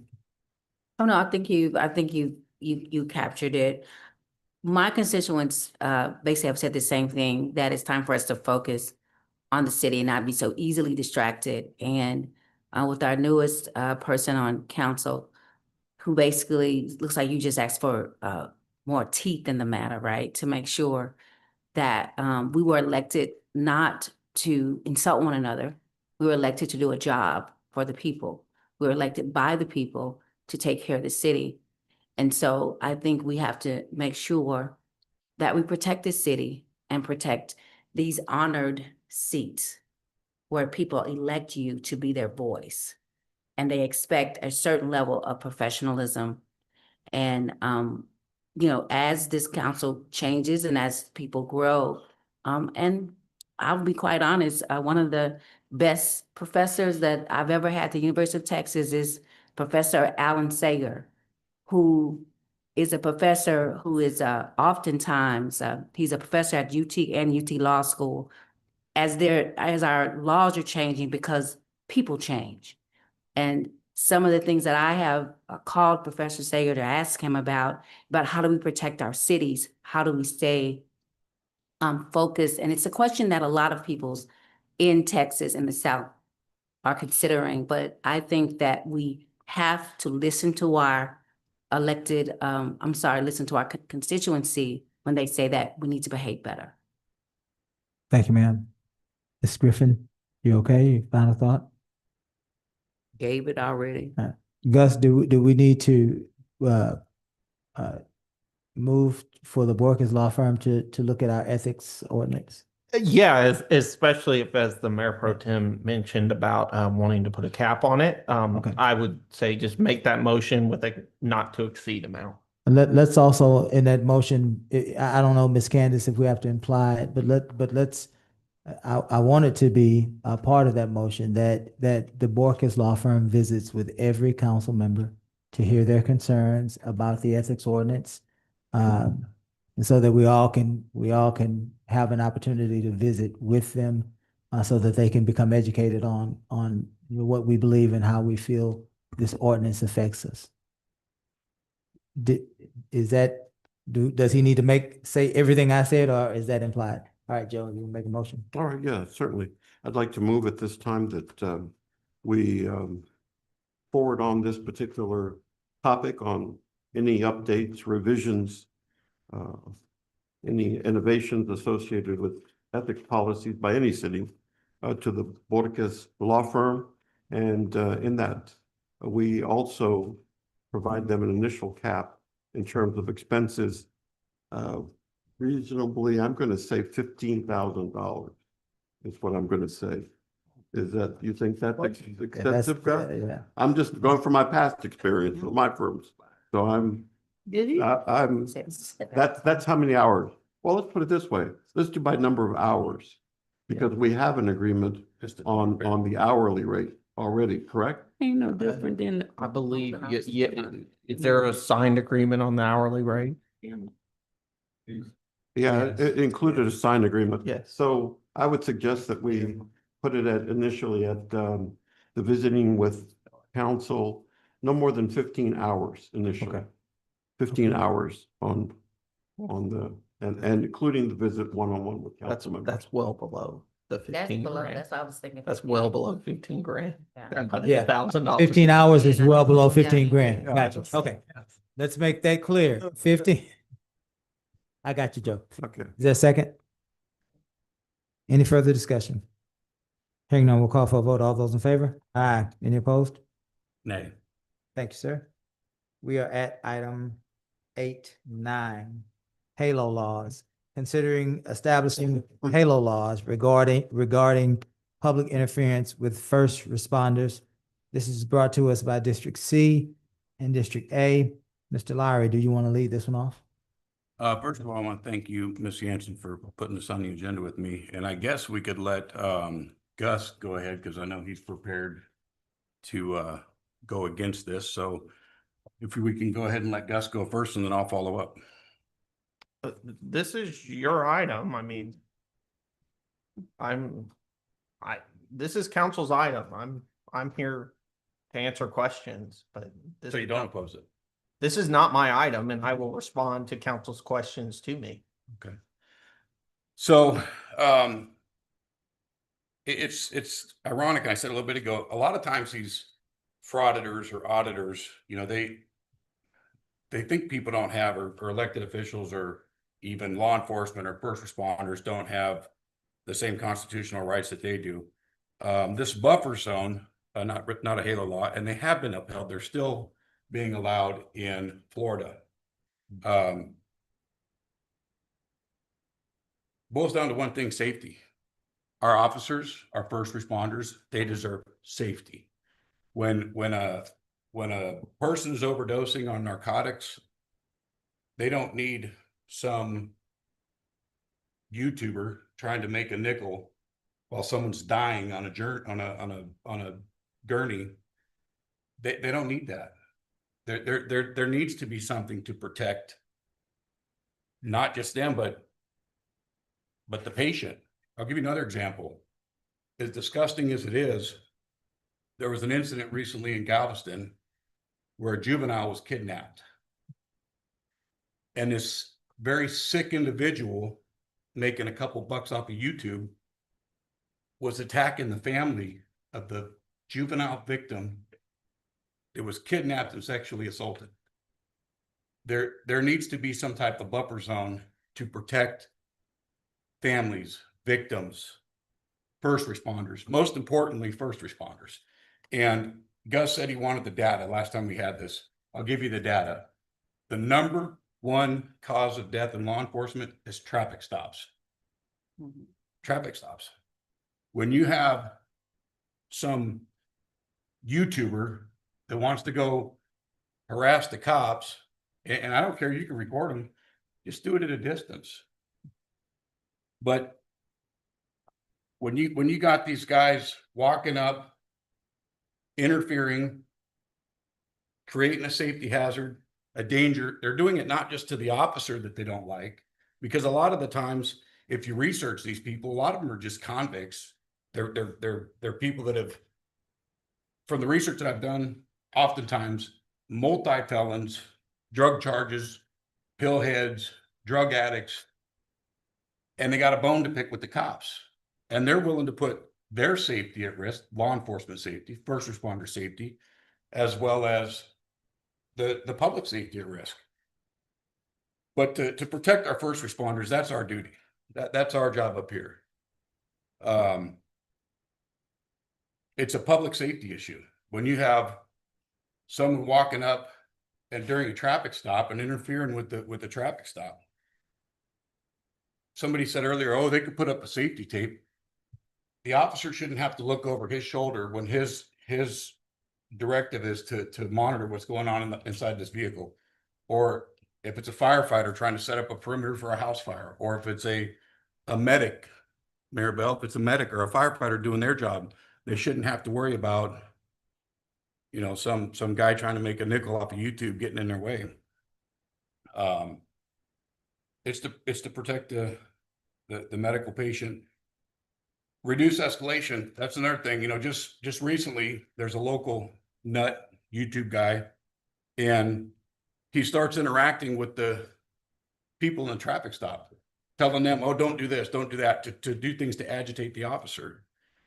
The office, they're already going to be agitated if they get pulled over. You're going to be scared, perhaps, you know, maybe nervous. I don't know. But now you're escalating the situation. You're creating a safety risk for the officer and for the parties in the vehicle. It's not good. It's not good. It is our duty to protect the safety of the citizens and the people that work for us. And it's ironic, these YouTubers, they go around and they act like they don't, that public servants don't have the same constitutional rights that they do. It's crazy to me. By doing a buffer zone, it's demonstrating that the community supports our first responders. It's demonstrating that we support our first responders. Some of the stuff that lady said, Freeberg's wife that was on there earlier, you know, those were real events. Those things did happen to me. And there is a need for people that do it and do it appropriately. There is a need for that. I have 100% confidence in all of our officers here in Lamar and our firefighters as well. But I think, and I don't think just here, I think our entire county, our entire state needs a buffer zone to protect them from the vile individuals, not the good ones, but the vile ones that are putting those people at risk. It's a disgusting thing, and we should be protecting the people that are protecting us. And it's not about violating anybody's civil rights. I'm a supporter of the First Amendment. I've actually got federal lawsuits against the city of Lamar currently for First Amendment right violations. So it has nothing to do with violating civil rights. It's about creating a safe zone for our first responders, whether they're dealing with a medical patient or, you know, give you another example, that victim, that juvenile victim down there, you know, law enforcement's trying to question this guy in the back of a car, and you have this psychotic YouTuber holding his camera up over the heads of the law enforcement to try to get into what's being said and stuff. I think that's, you know, if people don't know that the recording is going on, I think there could have been potential criminal charges there, but it's about safety. It's about safety. And of all the people up here, given my background and the things that you know were said that have happened to me and stuff before, for me to support it, I think that says a lot. I think that says a lot. And it's about safety to me. And I want to take care of our firefighter, Mr. Merriman back there and his team, and Chad and his officers back there. Every one of them matters.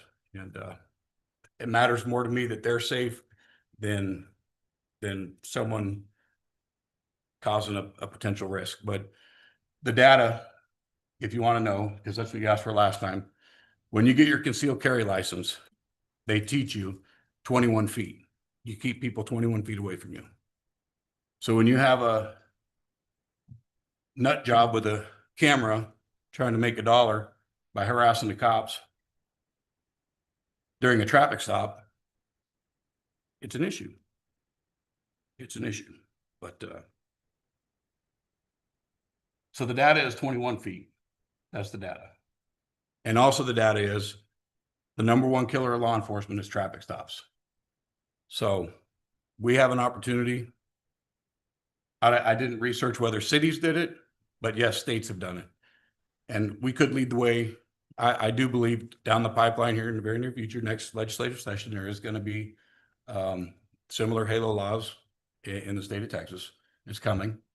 And probably because of local nut jobs that we have around here. But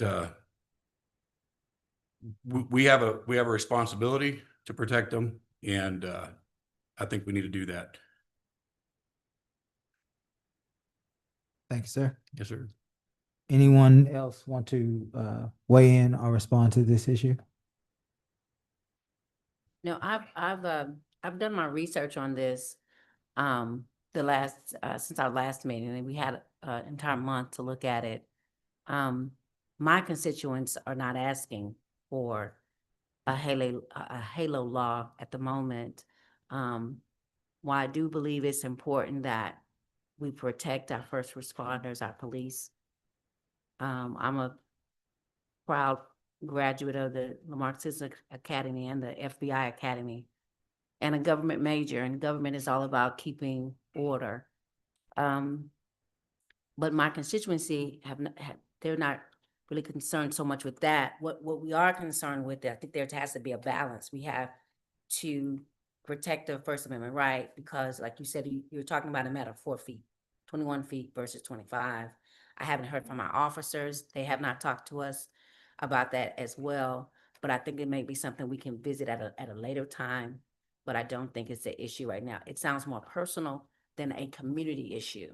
And until I hear from from our community in a more substantial way, I think this is something that we don't need to deal with at this moment. But I would definitely like to hear more from our officers and our community on the matter. Thank you, ma'am. Do you want to respond? Yeah, and I'm okay with that if we could table this maybe for a few weeks, because I was supposed to have some guest speakers come up. I was gonna have a thumb drive presented, and basically what it teaches is reactive and how the response time of the officers having to react, because they're in a position to react instead of acting. And what I wanted to do, and I talked to Ms. Barber about this, is I wanted to use one of the local frauditors, some of his own content, to show how dangerous it could be for law enforcement and first responders. And then I want to get some of those clips in there, and I want to get some of the guest speakers to come in from the union to speak about the importance of it. And law enforcement, I think, I don't know if there's, maybe Merriman knows, if it's 25 foot to keep an attacker away, or to keep people away, your safety zone, or 21 foot or 25 foot. But I would be okay, because I wasn't able to get all that together. I've been working a lot. I've been actually I was working since 10 o'clock last night. So, I think Mr. Chief Merriman says 20, did you say 21 feet, Chief? I just wanted to say it so that the people can hear it. Okay. Okay. Yeah, just trying to get that on the microphone so folks that are watching at home can hear that as well. Did you want to? Mayor, just to be clear, let's not confuse concealed carry Right. with Halo. Yeah. Right. I want to make that clear, folks. Yes, those are two very, very different things. Different. well, And no one is, I think, trying to say that people can't go within 25 feet of a police officer or you've committed a crime. I don't think that's what this council's trying to say, nor do I think that's what the officers would say. No, yeah, I just want to make that point. it was just used as a distance, as a safe zone. And that's what they use. That's what they teach in concealed carry, was 21 feet. And the Halo laws that are currently in effect are 25 feet. And the ones that did not, that are under appeal, and the ones that have been appealed and gone up to the Supreme Court stuff, the reason, if you look at those, they were vague. That's why they got shot down.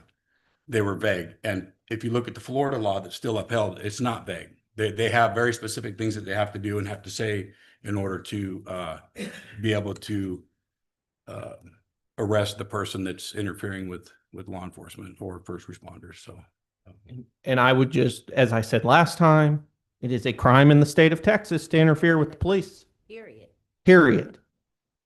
They get handcuffed and will get in the. You do. And you know, the Court of Criminal Appeals, which is the highest criminal appeals court in the state of Texas, has said while interfering, you can't interfere by speech. If you are directing people to do something, that is not speech. That is something more. And that can be interference. Ms. Yancey, I would like to table this if we could for maybe 30 to 60 days, so I can get that thumb drive, get it put together. And I would like to get some experts down and maybe some more, maybe we can get some, I will get it from outside agencies as well. I'm not going to second that. I'm not going to second it because I would like to talk to our officers. If you, I think, so you're not, he didn't make a motion. Oh, okay. Yeah. He wanted to take. I think perhaps he might have been communicating that to you because you seconded to get on the agenda. Right. We're at motion time. Did you, Ms. Tanya, I'm sorry. To your knowledge, no municipalities have done this, but states have. And so why are we not waiting for the state? If it's an issue, I don't know if it's just relegated to Lamarck, but I know that this is an issue across America with auditors. And so I think you said what, like 4 or 5 states have tried to implement it and have been unsuccessful. It's been challenged. I think it was about 13 states that have, it's still, New York was the last one and it's still upheld as far as I remember. But I didn't, there wasn't data on municipalities. Okay. Just states, but, and my thoughts on that is why not be the leader?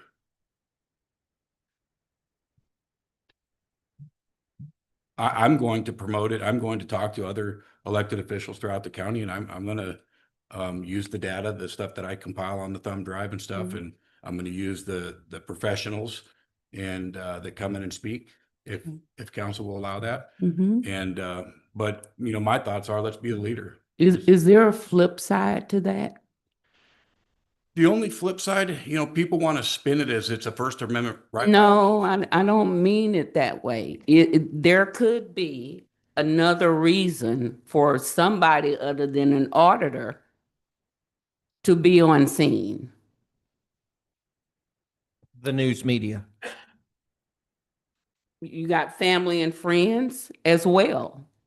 So that law would apply to them? There'd be a buffer zone, correct? Okay, no. Okay. So, Mr. Lowry, you have 3 choices. You can move for approval, you can move for a table, or you can not make a motion and without objection, ask council for permission to bring it back in a few months. Yeah, I'd like to table it. Like table. You want to make a motion to table? Is there a second on that table? Make a motion to table. Thank you, sir. Is there a second on that table? Oh, I'm sorry. One more time. Is there a second on that table? Mr. Lowry, your motion to table dies for lack of a second. Would you like, without objection, to bring this back at a later date? Yeah, maybe 60 days, 30 Okay. days. Okay. Is there an objection for Mr. Lowry to bring this back? At that point, you would need a second. Yeah, To I'll bring have it, to everything put it ready back for on the that. agenda? Okay. Yeah. Is there, without objection? No objection. No objection? Ms. Lowry, you have your 60 days. And just remember, when you put it on the agenda, you'll need a second to get it back. Thank you, sir. Thank you. Item 8:10, boards, committees, and commission processes. Establishing a policy for boards, committees, and commissions, recommendations to be provided to council. It's brought to us by administration. Is that you, Ms. Holland? Yes, sir, it is. What I've seen in my time here is that there was no routine process to take any of the recommending bodies other than the Planning Commission, which has statutory deadlines, forward to the council. And the decisions that are being requested by the recommending bodies need to come to the council for your action. So what I'm suggesting is that they will all now go to the next available city council meeting, and that doesn't mean the next meeting, it means the next available. You've got 2 boards, Board of Adjustment and the Building and Standards Commission, that are what they call boards of final authority. Any appeal to that doesn't come to the council, it goes to a district court. But outside of that, every other board and commission that you have, those decisions rightly vest with the council. They should not vest with a department. They should come here for your concurrence. And so that's what I've spoken with the liaisons, and I wanted to let you know that that's what we're going to be doing. Particularly, I saw on the Parks Board where they would make motions and they just died and nothing ever happened. And that's got to be extremely frustrating. So we're going to put a stop to that. Very good. Any questions about Ms. Holly's comments or proposed policy? I don't necessarily have any opposition to this because me and Ms. Holly have been talking about this for a minute. So is there anything that's gonna be coming back to council for us to look at? Or you're just telling us that you're going to now be bringing the agendas? Then that's actually the way that the local government code anticipates that it happened, and I'm not sure how the rails fell off, but we're putting the rails back on. These will be coming back to the council for your action after a recommending body makes a decision or makes a vote. I'd like to make some additions to her recommendation. Annually, staff would request that we provide a calendar and a list of things that we wanted done. And those never made it out. And so I would like for the boards to continue to do that, provide the annual calendar so we'll know the things that they're planning to do. And also give us their proposed budget ideas for those to be also brought back to a council. And I know that minutes was an issue, Ms. Holly. Yes, ma'am. And I have been going back through the boards and commissions just to get an idea what they do, because I wasn't familiar with it. And like, I think you said building and standards, so not that one. So like the cemetery board and KLMB and the parks board, those are the three ideally that I'm speaking about, because those are the ones that have been making recommendations that have been dying. And so I've actually seen some of the recommendations for like the cemetery board, and it goes along with our request to get a historic committee started. So I want to bring that recommendation from the cemetery board to council. But if they're gonna be giving us the agendas, I don't know how far back, I mean, the minutes, how far back do we need to just go and look and see what they provided as council and pick out the ones? And then moving forward, we can start with the. Yep. Yes, I think that was, and also Ms. Holly, I was signed up to get board notifications, and I don't know if something changed, but none of the board members are getting the notification. So if that's something that we can just instruct them to do, Yes. I don't know if that's something that's automatic. It needs to be. There has also been concerns about staff and IT issues at some of the board meetings, some similar to what's been happening on council. And sometimes there's not help for them. Yes, ma'am. Okay. Not an IT person. Okay. Well, and the IT person may need some help. Okay. Gotcha. And also there was discussion about issues with attendance, and I know that we said to solve that we would do alternates, and I don't know if that's still an option. Okay. Residents have been asking about the youth council. I have my suspicions, but I'm not sure. And I don't know if we don't have the bandwidth to get that up and going, or why. They we didn't have- make quorum, and that, I think that's where it dropped, is they just didn't make quorum. So maybe we need to add some alternates to them Yes, as ma'am. well. Yes, ma'am. I think those were all of my recommendations. Okay. Anyone else for item 810? So it sounds like, Ms. Holly, you would bring us back because those were a lot of additions. Will you bring back to us next meeting a comprehensive policy for us to be able to act upon? Yes, sir. Would that work for you, Ms. Griffin? Yes. Very good. Council, without objection, Ms. Holly will do her homework and due diligence and bring us back an actionable item for this agenda item. Let's move now to item 811, interim city clerk, to deliberate the appointment, employment, evaluation, assignment, duties, discipline, or dismissal of a public officer or employee, This would be the interim city clerk, Mrs. Holly,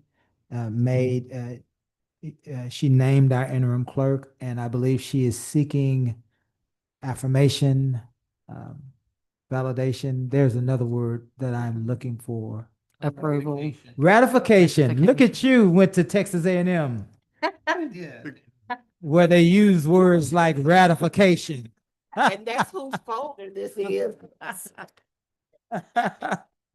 Thank you for that, Gus. Ms. Holly, did you want to introduce our new interim? Candace Garrett is certified, and do you want to do a brief introduction?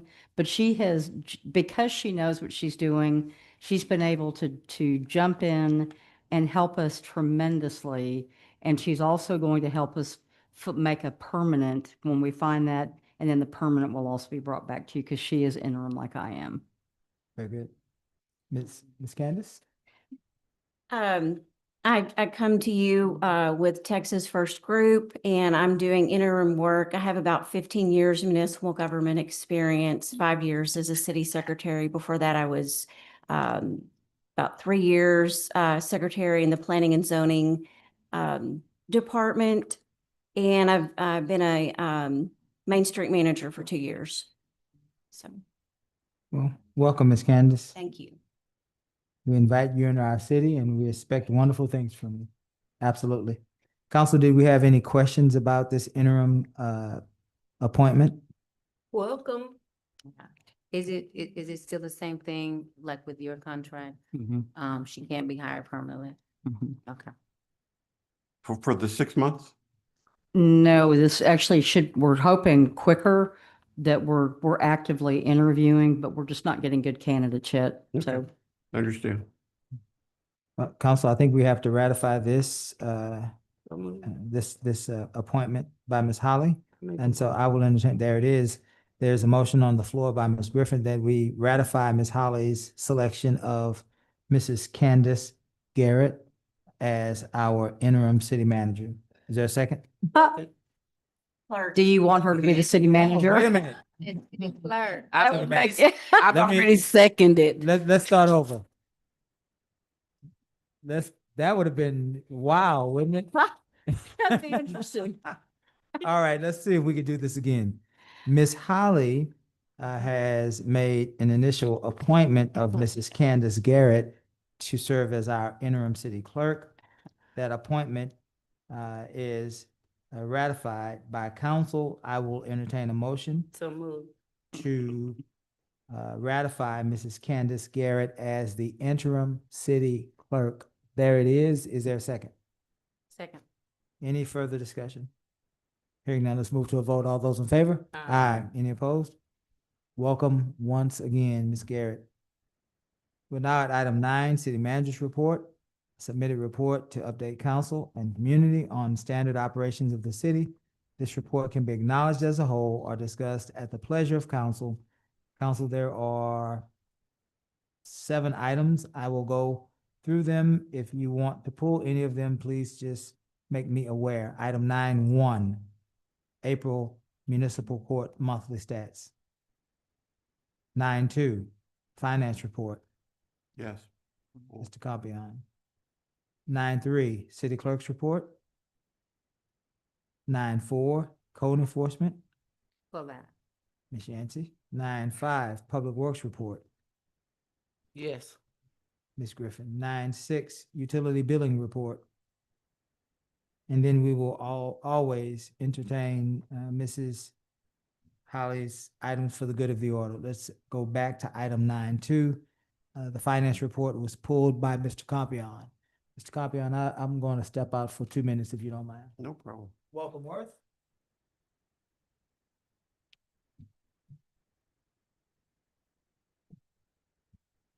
My question on the finance report is, observation. It keeps to a repetition of what is to come, but we're never seeing now. We don't see profit loss statements. We don't see, there's nothing here. It's just basically, we're gonna go live on June 23rd. Here, it's saying that, but we still going now for the 3rd year that this city has not received any sort of monthly, profit loss report in that is usually, it's required actually, that most cities receive on a regular basis. And so my question to you is this going live on June 23rd are you also saying that that's intended to replace a monthly financial report? So no, what's going live on the 23rd is the budget to actuals report that we demonstrated an example of, and the full expense report, right? That you will use in conjunction with the check register, and you'll be able to see exactly where we're spending all of the money, right? Vendors, how much, when, frequency, all of those types of things, right? That's what's going live on the 23rd. And that will be available not as a monthly report, but just Available. That's anytime. available. Yeah. In live time. In whatever time you want to go look at it. If you want to look at it at 3 a.m., it'll be ready. It'll be there at 3 a.m. The other reports that are part of the required reporting that we had talked about when we talked about the Finance Committee's recommendation and the reporting in that, we are building those. I do not want to bring reports that are not accurate. As we are cleaning the data, as the audit just finished, all of those journal entries and everything to fix all of that is still being entered, going through review. Once all those are done, we will be able to then have that baseline set and be able to move forward. Mayor Pro Tem, are you asking for it to be included in the packet rather than going online to see it? No, He wants what he's referring to as profit and loss, but in the government world, it's just expense to revenue. Okay. Actually your monthly balance sheet, basically. Yeah, balance sheet's different. Balance sheet is assets to liabilities. That's part of the revenue and P&L expense are is different, but yeah. There's two things. I'll send you samples if you need them, but I think I've sent them to you before too. But what in your world, Ms. Holly, you also see in reporting from your finance every Yes. month, your council receives a report, and I love the online side, but basically that's for 3 years we've not had that. So they want it actually included in the packet if we could do that. Okay. Do you want me to present that even if the data is still not 100% perfect? Yes. I'm happy to do that. I just what I think what we've all learned as a learning experience, as Councilmember Yancey likes to say in terms of her, it's a learning experience. It's best that we have what we have, and let's see, and let's then develop our questions and review. But more importantly, I think that it would, we hear it. Let's not hide anything. This is regular order of business. That's what I'm looking for. Regular order of business. And in a city operation, you get a monthly finance report. Yes, sir. Right, and I ditto that with him because everyone's talking about, there's an anti-government feel. And this is great as far as paragraph wise, but there's nothing about numbers. And so if that will resolve that, what's online, just to kind of let us know. And I know you've been real busy, but it's been too long that we haven't seen some numbers where we can see it, what was spent for the month. If we went over, because we don't want to go back to the other August where we're totally shocked, right? That we spent over in public safety. So that's, if someone asked me a question now, what department has overspent their budget? I couldn't answer that. And as a councilwoman, I think I need to be able to answer that question. Yeah, that is part of the thing that's coming on the 23rd. Okay. Yeah. Mr. Compound is referring to different different Yeah, reports. because what does our charter say, Gus, about what we have to be provided, what the council has? Monthly financials, yeah. Monthly There's a whole financials? list of things. Could we put that on the agenda? I'll try to get a second so that we can kind of, that's my second, about the monthly financial and what our charter says. Okay. No action, just a discussion so that people know what we're supposed to have. And Yes, we can ma'am. put that in the record. Thank you. Yeah, what is the Cherry Becker Advisory Holdco for $102,876.39 ACH? That was the entity that the board approved to come in and do the reconciliation for last year. So that's different than the Angelina Beatty? Yes. And does she still work for us? No. So how many people do we have total working in finance with subcontractors? So right now, there are no subcontractors in finance. That was a one-time contract that has already expired and ended with Cherry Becker. It was solely to do the reconciliation for the prior year. There is a accounts payable staff person. There is a accountant one. There is me. And then I have an administrative assistant. And then we are receiving part-time help from someone who is splitting between Public Works and us. So And that's everything in finance right now. 5 people. 4.5, but my admin assistant doesn't do finance. She's Okay. helps keep track of all the different things I've got going on and runs our fleet. So it's 3.5? 3.5. 3.5. We do have open positions and are trying to fill those. Okay, thank you. Anyone else? Worth, as a parting shot, I thought I heard you say to Mr. Compion that you are concerned that the reporting that you might provide might not be accurate because it might not be the real-time, most recent estimates or the most recent information. So yeah, so there's several things. As we made aware, there's when the audits are done and everything, there's all those journal entries that have to fix everything, right? We are still finalizing those, getting those in from both Cherry Becker and the audit. That solidifies our end of year balance from last year, right? To make sure everything in our system ties to the actual completed audit. That is in the final stages of being completed, should be done very soon. Once that happens, then we go through and we add in all the stuff that happened this year. We are still aware of certain issues that are there and just have not been able to either figure out how to fix them or had the ability to fix them yet. So the data itself is not going to be 100% correct yet. So would a good and appropriate way to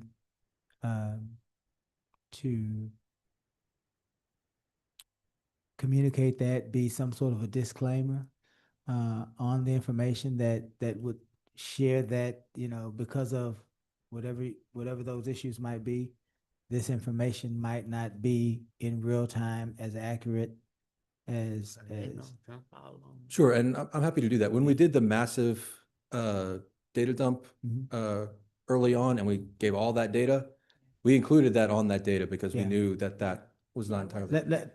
I would say that would be appropriate because it achieves a Mayor Pro Tem purpose of getting regular updates, but it also reminds people that financial situations are happening in real time.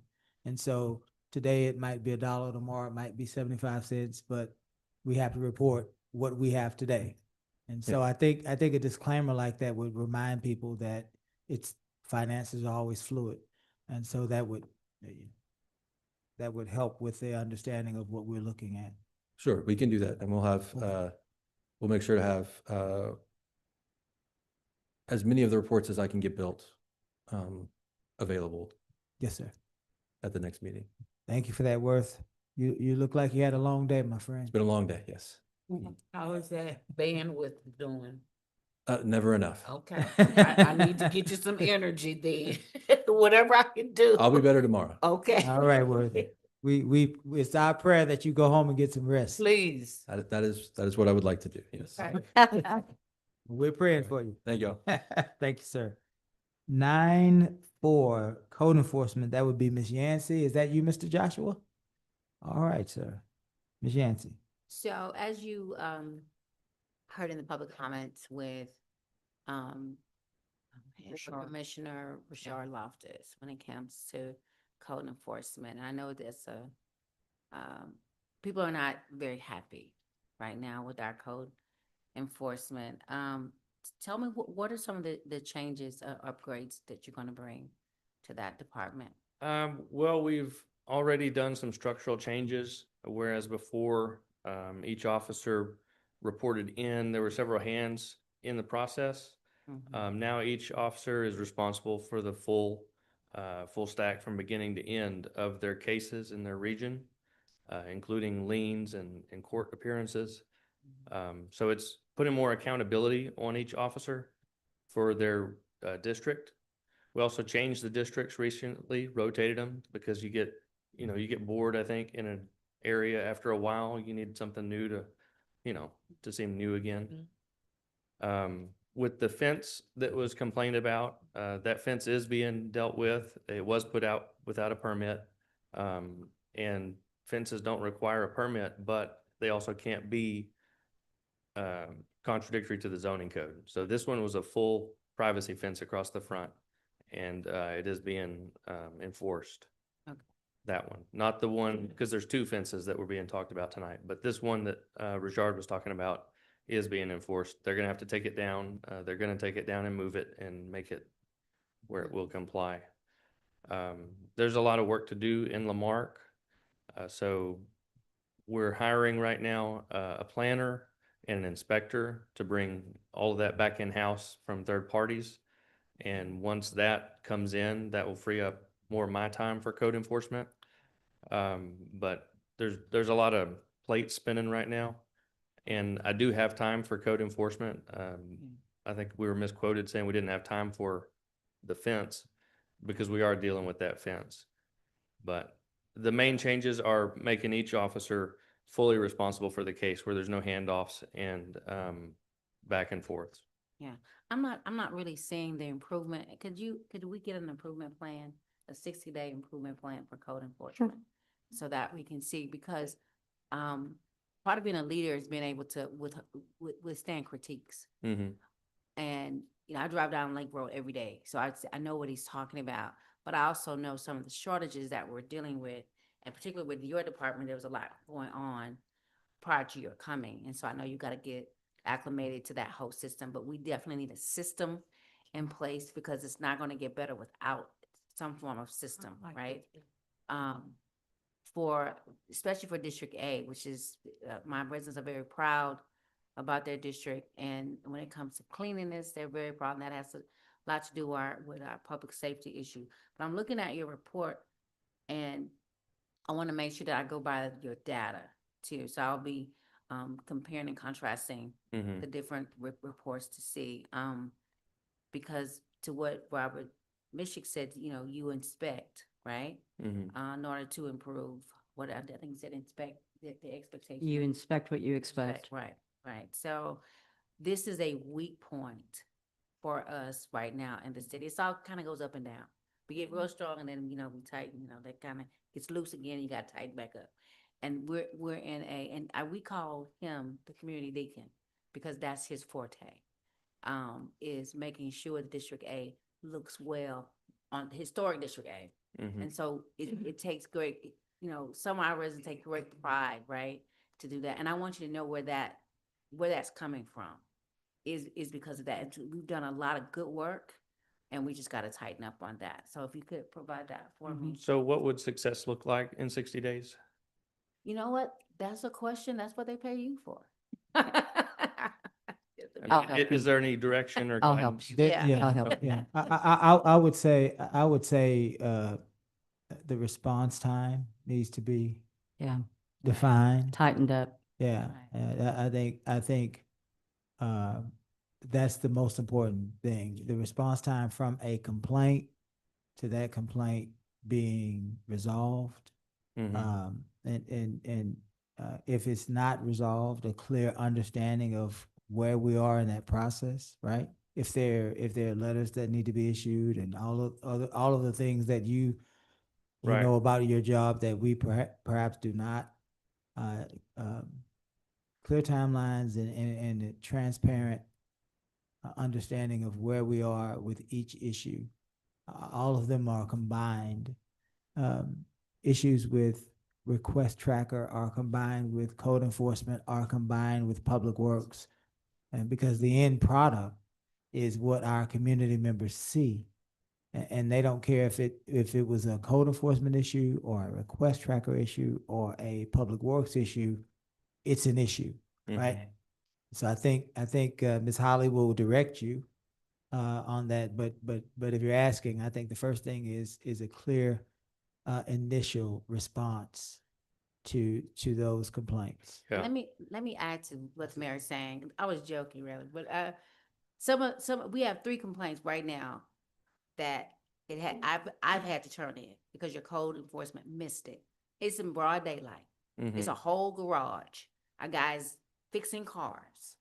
And I think we need to put that on the agenda too for an ordinance about garages, illegal garages. We got a lot of that going on. And there's no complaint about it. So it's not just a response time. We're not making the tickets. They're not being done. And I like what you said when you said they get switched around because sometimes you get used to looking at the same thing. And you're right, that is important. And if you ever, Miss Holly, need me to do a ride along, just because I miss things too, because you get used to the neighborhoods, right? Because I know, but that's why I'm always saying, if you see something, say something, let me know, because we could get used to it. And sometimes our constituents say that's not supposed to be there like that, Miss Yancey, because it wasn't like that last week. And so that's why I have to listen to them, because the more eyes you have on it, the better we can be. Okay, and so I can come with a better prepared strategy and outline of what we're trying to do and some better data. Thank you for that, Mayor Thank Pro you, Tem. Josh. Yeah, let me add on to the comments made by Mayor and Councilmember Yancey. And Mr. Richard as well too. The most annoying part for me that I see, because I'm seeing it every day, is we see things that are not correct. People dumping stuff. And then I see a code enforcement, a truck passed by with the city of Lamarque that says code enforcement, and absolutely nothing is done. That is aggravating. And then I was tempted earlier. I had the superintendent of schools and 2 school board members, and everything that we did for them to facilitate the project. And yet I can't get an email response or call back from them to say the construction that's going on across the street, and there are seniors living in these houses.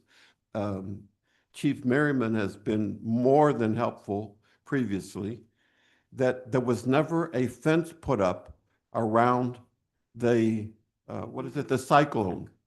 And there's mud. It's a pig pen. And any rules are, you're supposed to put gravel or some sort of, Construction stabilizer. Stabilizer. Well, Yeah. you guys know that. And look at right next to the, I took a picture, right next to the track where they're now building, you've got these construction equipment moving from that pig pen over to the other pig pen that's over here. And the mud remains in the middle of the road.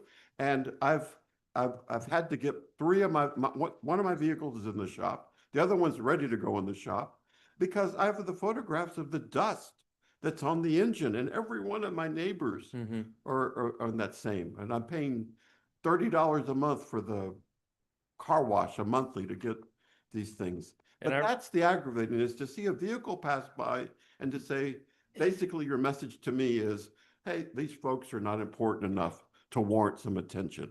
And our code enforcement can work on the construction sites. When we get an inspector in, that will also help because they're on site. They can, do it as part of their building inspection. Code enforcement can work on that now, and it'll be augmented when we get the inspector. The pig pens are there. That's it. I'd like for you and Chief Merriman to perhaps, hey, Chief. Hey, can I talk to you for a minute? Come in the room here with me. I'm just teasing. Come in the room. Here's a scenario from this past weekend, and this is more of an education on exactly how this ends. So one day this past weekend, there were roofers repairing a roof on property within our city. Fire truck showed up with a red tag, and I believe the red tag was placed on the structure. And I assume a red tag means stop. Fire truck had to go back and do fire truck stuff. And when that happened, guess what happened? The people went back to work on the roof. So my question, and this is not a rhetorical question. This is more of people need to understand what will happen. And I think I have a little bit of it, but I want to make sure that we all learn together. So it appears on one hand that those folks got away with repairing a roof, whatever they were doing, even though there was a stop work order. But once you issue a stop work order, unless you're the fire marshal, right, you cannot remove people from property. It's just a stop work order, and all firemen can do is put it on the door and leave. That's the first part of the question. May I expound on that? Yes, go ahead. So it just so happens that while I have 2 personnel that are full-time in the fire marshal's office, I also have 3 individuals that work on shift as engineers that are also certified fire marshals. Okay. We happen to have one on duty that day. That was the gentleman that was on the fire truck. Okay. That we sent over there because we didn't want to call in an overtime person to handle that. We used an on-shift person who just happened to have a fire marshal on shift that day. So would that person, and again, I don't know the levels and ranks, but would that person, because he is or she is part of the fire marshal's office, would they have had the authority to have those workers removed if they had returned to that scene and saw work continuing? Yes, sir. Okay. Because they are also part of our fire marshal's office. They are licensed peace officers in the state of Texas. Okay. Okay. But we don't have one of those on every shift. We And- just happen to have one on that day. Is the only personnel with the authority to post and issue those red tags, are all of them working for the fire marshal's office? No. So it could, I can also do that as a building official. okay, Building official. but you couldn't remove a person off of a No, roof. if they refuse to leave, then I would call the police. You would call the police, but your person would be able to remove them because they are the police. Yes, sir. Okay. But generally, it also takes assistance from The police. police officers Okay. because So it in that takes one instance, person. all that would have been required was to call the police department non-emergency. There's a red tag, and I saw it posted, and I also see people working on a roof. Yes, sir. Okay. The second thing is, once you red tag that property, and the person or people believe that they may have gotten away with repairing a roof, talk a little bit about how that's caught on the back end, because they don't really get away with that. Ultimately, code enforcement could return to the stop work order. They could see that the roof had been completed, and then they can issue a reinspection. And during reinspection, they would have to pay that permit fee. Those tiles will have to be ripped up to make sure. You get what I'm saying. Explain that scenario so that we can understand exactly how those types of people who don't follow orders of red tags, how ultimately they end up spending more funds and having more issues with time and labor than if they would have just abided by our ordinance. For this roof that I think you're talking about, they did come in to get a permit once they got the stop work order. If you're caught working without a permit, you pay double permit fees. So the permit fees are double. They did come in and get the permit and finish the project with the permit, but they obviously weren't going to get a permit unless they had been caught. Okay. So what happens and this actually happens in communities all across.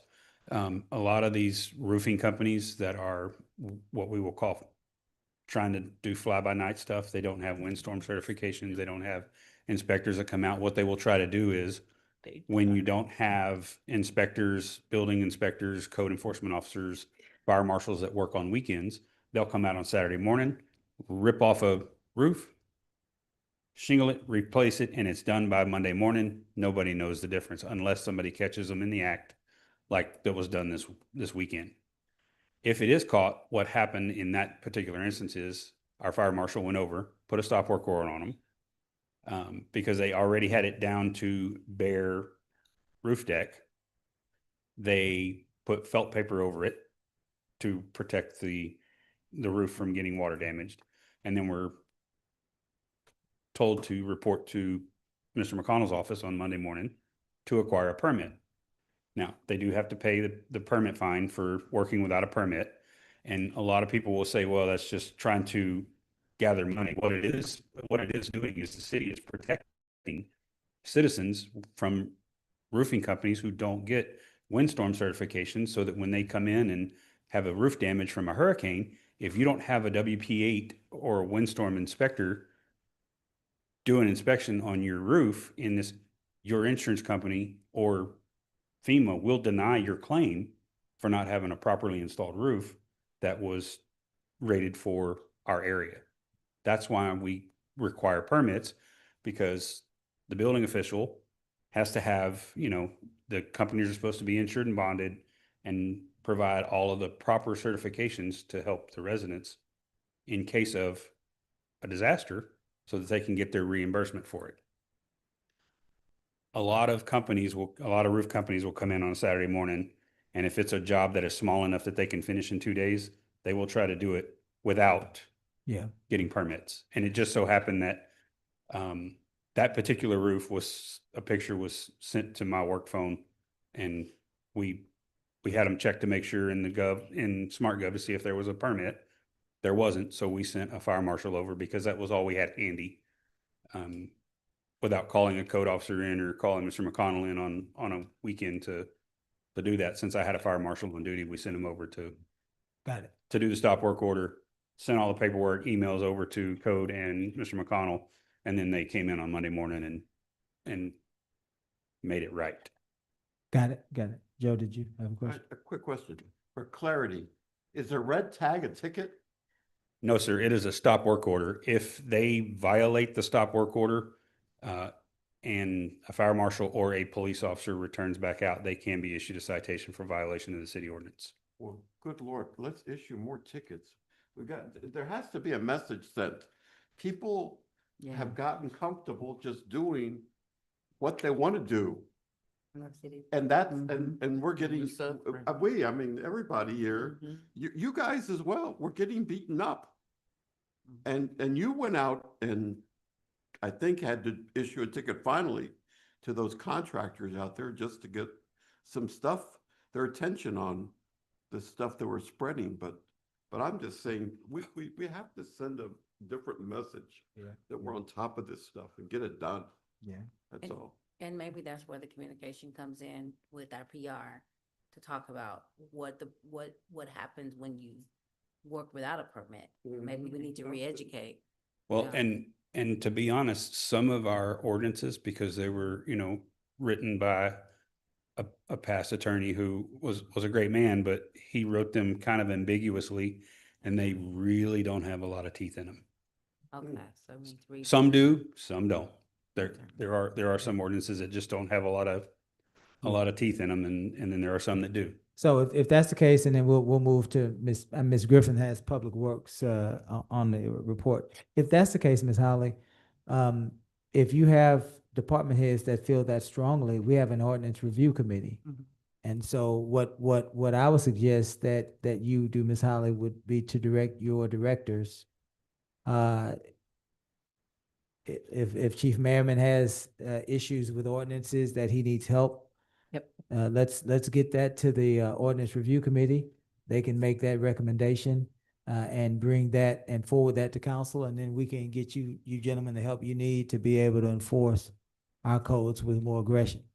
And some of them you don't really know that they're ambiguous and don't have any teeth until You have to use the situation is presented, and you look at it and go, well, I understand that, my brain says that's wrong. I know what the law says, but our ordinance is so vague, I just can't. It's hard to enforce, and it makes it not only hard for fire marshals and police officers, but code officers to do it too. It makes it even harder for code officers because they're not they don't have the same powers that law enforcement officers have in the state of Texas. So it makes it even harder for them to follow the letter of that ordinance if it says, well, there's this, but then if case of it's Yeah. Got there's it. some that need, and we all know that some of our ordinances need more work than others, so. Yeah. And the ordinance review committee is working on those. I know some of the people on it have done a lot of. And the good news is it's a standing committee. So if it comes piece by piece, chief, that's okay. They're waiting on you. That's fine. And we take all the help we can get some days. I appreciate you. Thank you, gentlemen.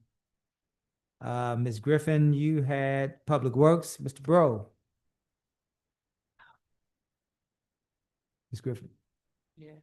No, I'm saying you have the floor. I'm saying you have the floor, man. And yes. Hi, Mr. Shannon. Hey. You guys have been in my district for Yes. the last 3 months. Yes, ma'am. And I know that you guys have been working on the ditches That's correct. for, I think, 3 streets. Yes, ma'am. And so my question is I know the routine. I know sometimes you guys get called away for such and such and such and such. And I guess my question is how successful is the project with those 3 ditches? It's as successful as it can be right Okay. now. We are just very limited with our staff. I do know the past couple of weeks, we had our equipment operator who had a been family raining. issue.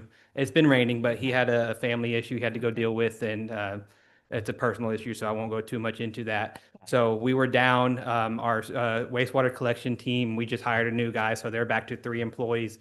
Stormwater and collections have been kind of helping each other out. Okay. So that we've been going out helping to fix wastewater lines, and they go out and help dig the ditches, so we don't fall too much behind. Kind of the same situation we got with when we were in District C. And I did just clarify when we started the 3 months that we're not going to be able to hit even the majority of the ditches. We're going to do the best that we possibly can. We are working on, it is on the budget to have a second stormwater team. That's something that we had made a focus on. It's positions that have already been approved, so we're not like, and once we have a second team, we could do some more damage. But just like any of our other crews, every crew right now has just one, like in our water utilities, wastewater collections, our streets, they all have 1 crew per job being done right now, so. That was the only question that I okay. had. And that alone answers a lot of questions for Yes, the ma'am. residents. Yes, ma'am. So thank you for that. And I will have more of an update. I know mine was blank. That's why I didn't expect it to be all that. I had one. My next, the next one, I'll have an update of a lot of questions y'all been asking for. I know y'all want to see the sign plan that we have. I know we've already started that, and so I'll leave it alone. Yeah. Yes, sir. Whenever Yes, y'all ma'am. get to it. Yes, ma'am. I understand, and I'm not pressing. Yes, ma'am. So you heard some of those concerns, you know? Yes, ma'am. About, and so as far as the ditches and all that, you know, we did that once before, a couple of years back, in District A. But I think we need to pay a little bit more attention to that, and the solar light on Johnson Street, I know we've talked about that before. Our biggest thing is that I would also like to see an improvement plan for Public Works. I can give another one. So that, yes, ma'am. no, I remember the one you did. Yes, but ma'am. But I need something succinct that I can articulate to say, what are we doing to improve? Yes, ma'am. I mean, I represent the people. Yes, ma'am. Right?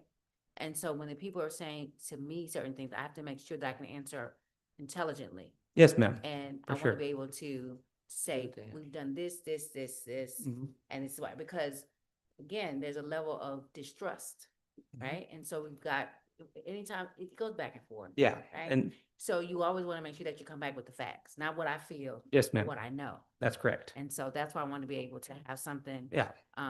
Just like, even if it's just a flyer, you know, like Public Works Improvement in District A that I can share with, because it's pretty much the same people. And I will, I mean, just on that subject, we are going to be moving to District A in July for the ditch digging. So you will start to see some ditch work happening for the next 3 months, starting in July. Fine. See, Yes, there's ma'am. somebody I'm working with, and I can say, thank you. Thank you, Shannon. Did y'all have anything, Shannon? Thank you, Shannon. Yes, sir. Ms. Holly? For the good order. I'm going to start with Happy Father's Day on June 21st.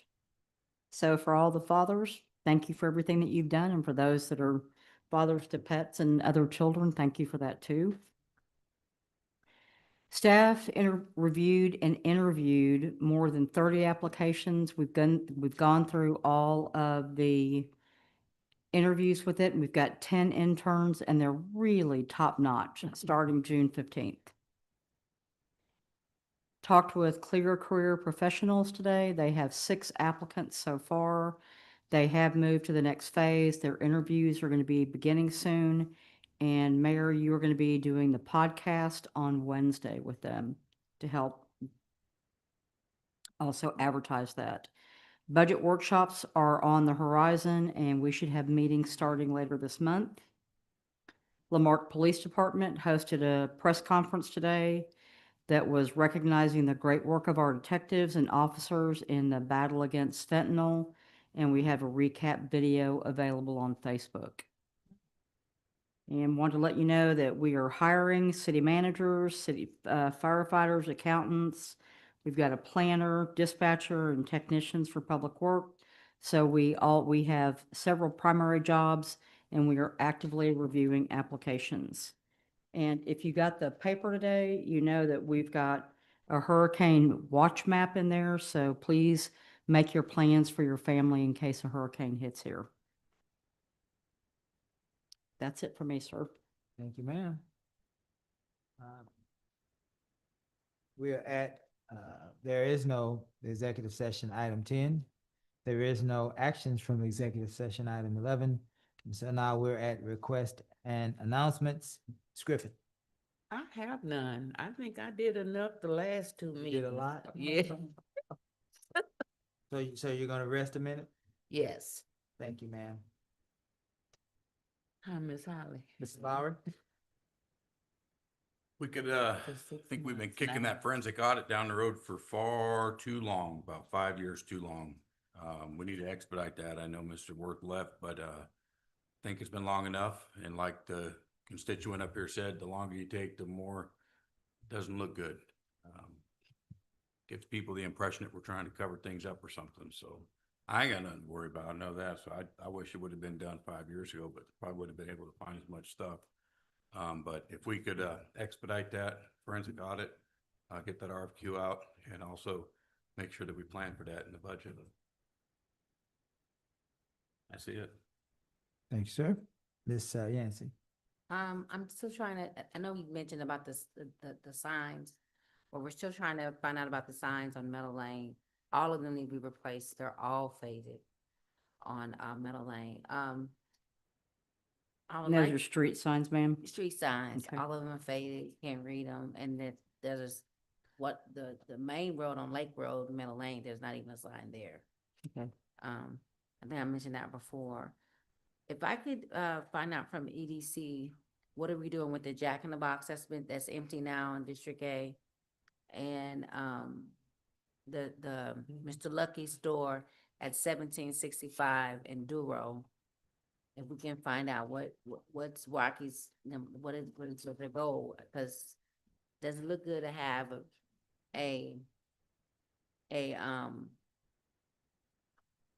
it doesn't look good to have a new school and you have a building that's not finished right next to the school, and that's not a good look.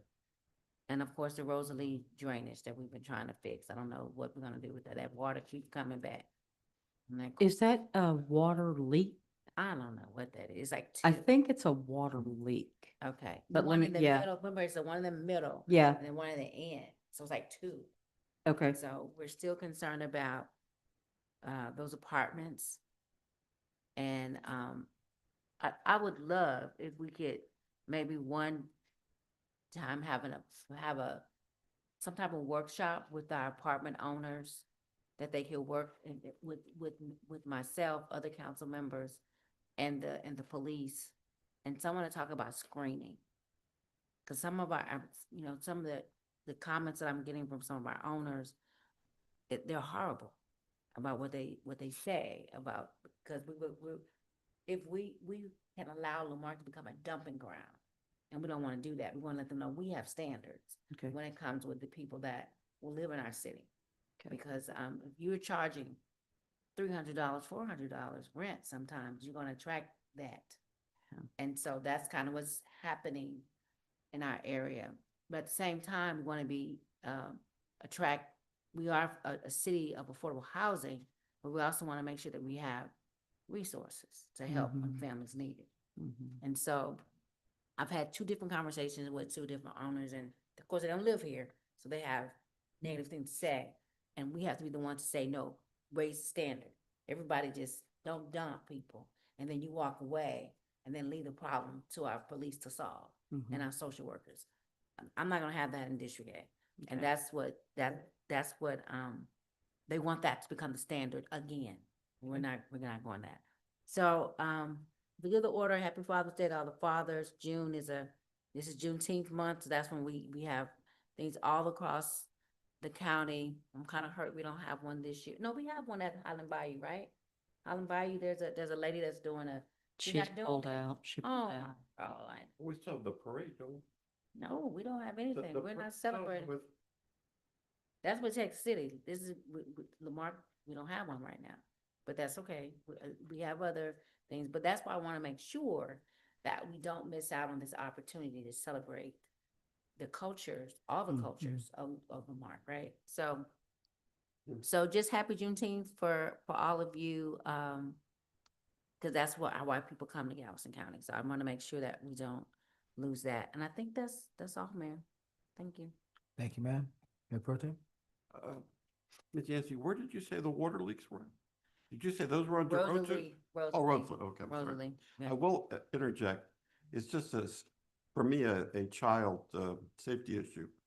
When the high school was constructed, they went ahead and put these large drainage, I don't know, what do you call it? Culverts, right? But they're concrete. They look like a bunker almost.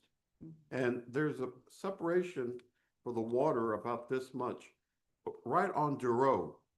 And I've noticed kids playing basketball now out. And the basketball, the culvert is larger than the basketball. And, I know what you're talking about, yeah. and I'm concerned that if you get a real weather, someone could be swept in there. And they should have some sort of screen on there. That's number one.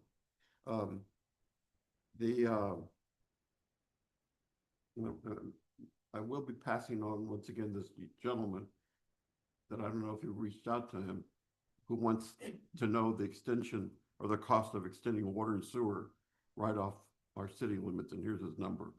I'll give that to you, Mr. McConnell. I did attend the Texas Department of Emergency Management. I want to thank EDC for having funded part of that. I paid personally for the other part of that.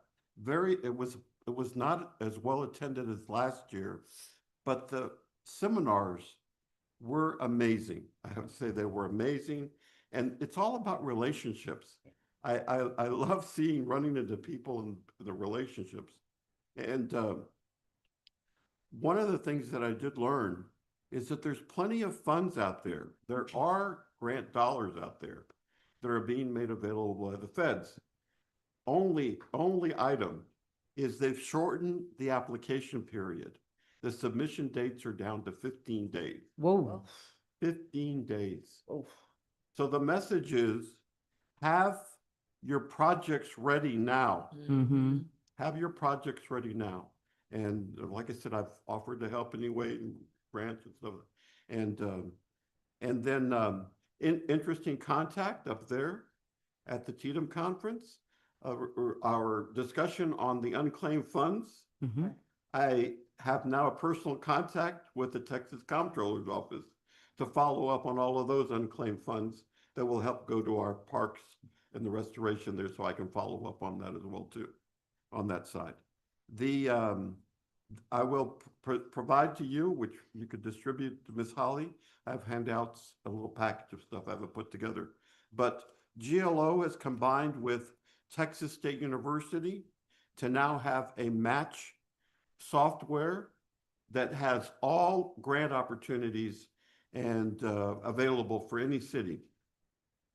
be informed, and they said it very, very clearly. Grant opportunities are weighted in favor of larger cities. They are. But where you can do well is, once again, have your projects ready and on that side.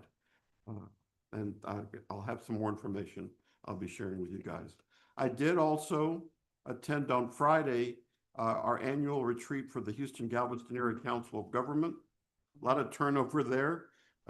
People didn't win elections and things of that nature, so there is some turnover there. And remember, those things, at least my representation, is as a result of the small cities. So it's not automatic with the position. You go and present yourself on that and get the support of small cities. Having said that, HGAC will continue to develop a resource for grant writing for small cities so that it plays right in line with what we had at the TEDM conference, is get our projects ready. And then we'll provide us the technical assistance and that's necessary to prepare the grants and identify grant opportunities. I'll be setting up a meeting with them to come down and follow up on that side. There are other areas that HGAC is committed to identify additional dollars for roads, which is through the Transportation Policy Council. And there is, I think I sent that to you if I'm mistaken, but I'll resend it again. There's a meeting on Wednesday about getting projects ready for that and what qualifies on terms of roads. So that might be another resource for us to deal with some of the roads that need major work on it. And finally, I did receive a call up there at the TEDM conference. I was reminded by the representatives of the General Land Office that this General Land Office still has funding for damages that were caused to your home, or if you lost your home, for Hurricane Beryl. And they're not getting any applicants for that money. If the money is not utilized, it'll be returned back to the feds. So I'll pass on that information. Maybe we can promote that again too. Thank and you. a link to that particular item. And appreciate it, everyone. Thank you. Thank you, Mayor Pro Tem. Ms. Garrett, on the next agenda, I'd like to see, and I can provide for you, a resolution accepting 45 veteran parking signs. I met with a couple of veterans over the past break. One of them is a resident of Lamarque, Mr. Ivy Hoke. And the other one is a longstanding resident of our county, and a former council member himself in Santa Fe, Mr. Fidencio Leja. And they have an organization, nonprofit organization, where they provide parking signs for veterans. They're very colorfully decorated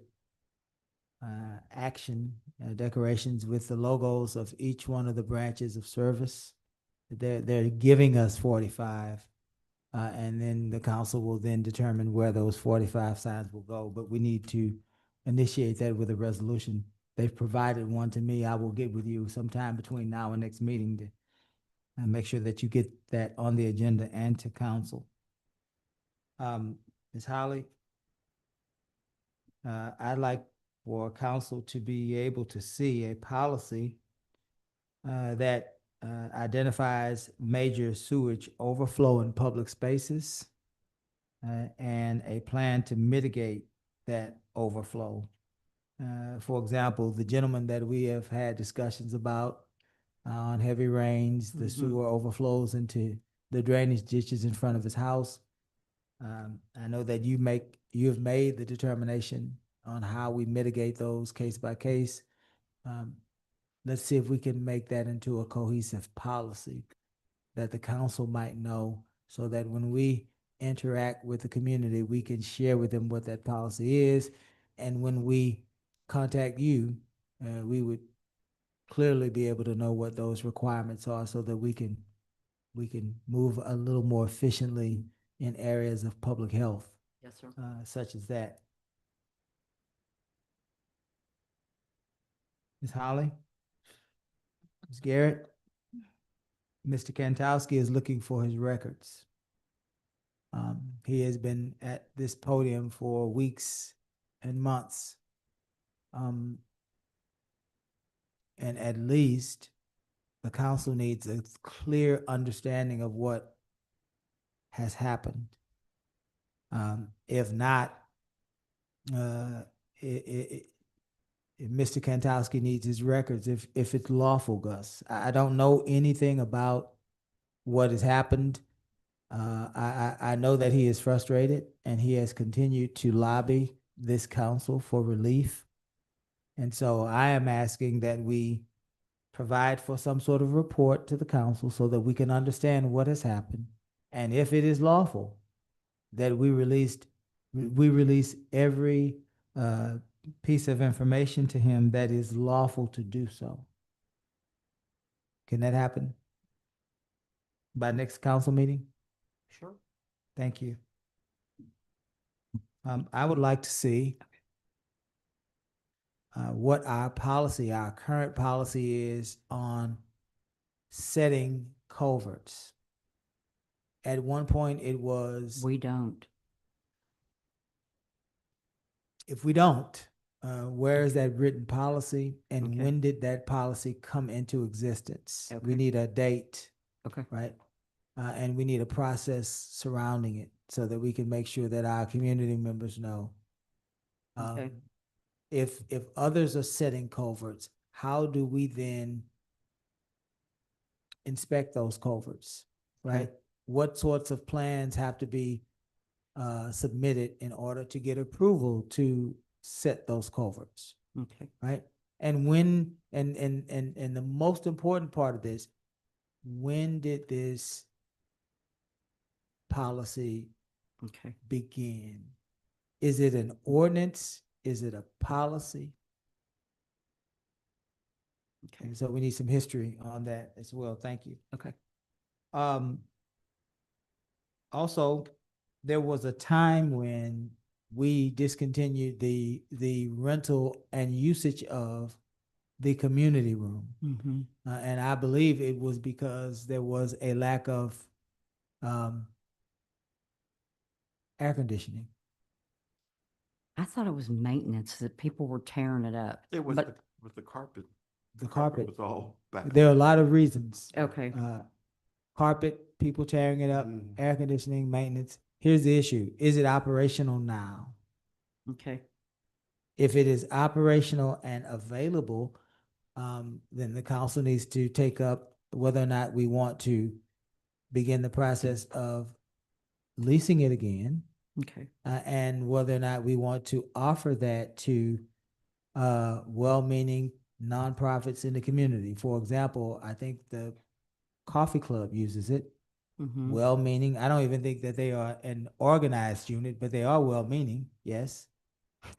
And so they use it to be able to discuss the issues of the city, to help try to promote solutions. If there are other nonprofits that are located in our city that may need to use it infrequently, the council may need to case by case consider those. Like the as Garden well. Club, I think, is one. Yeah. Garden Club would be. They're gonna stay at the fire station. Okay. We're not leaving, chief. There were just timing issues and they were kicked out. I don't mean Garden kicked Club. out. No, yeah.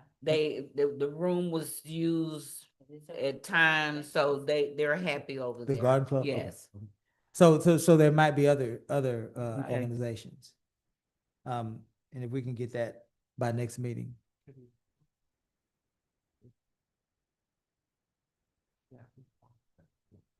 The pavilion.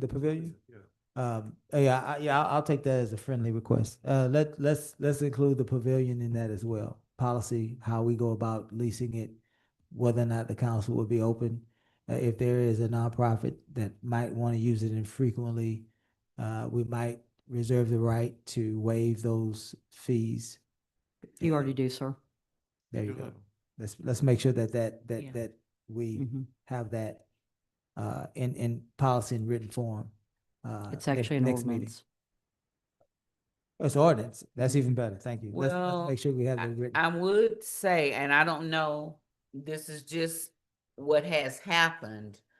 Nonprofits would come to the Parks Board to get approval for that to happen. I don't know if that's, you know what I'm saying, if that's a thing, but Yeah. that's what was happening. And we would say yea or nay. I got you for the And I pavilion. think For at the- some point, I may need clarification on this because of budgetary, we decided maybe we need to not waive. I'm Okay. just saying. Yeah, I we'll, think we'll, that's our we'll- fee we'll- structure establishes that. Well, hold on. Yeah, Hold no, on. Yeah, yeah. y'all are starting to deliberate. I'm Let's- sorry. So, I no, understand that's the- okay. That's but okay. yeah. Yeah. Thank you for that, Gus. Okay. Thank you, Gus. So bring that back and then we can discuss further at the next meeting. Okay. Lastly, I also wanted to wish all of the fathers happy Father's Day. It's a joy and a privilege to be a father. We certainly don't always get it right. We're not perfect, but all in all, if you've ever been a father and you've ever tried to put forth effort, whether biologically those young people were yours, or whether they were yours in love. We as a council, I think it's safe to say, we as a council, as a staff, wish each and every father the happiest of Father's Day this year. And with that, I will entertain a motion to adjourn. So moved. Is there a second?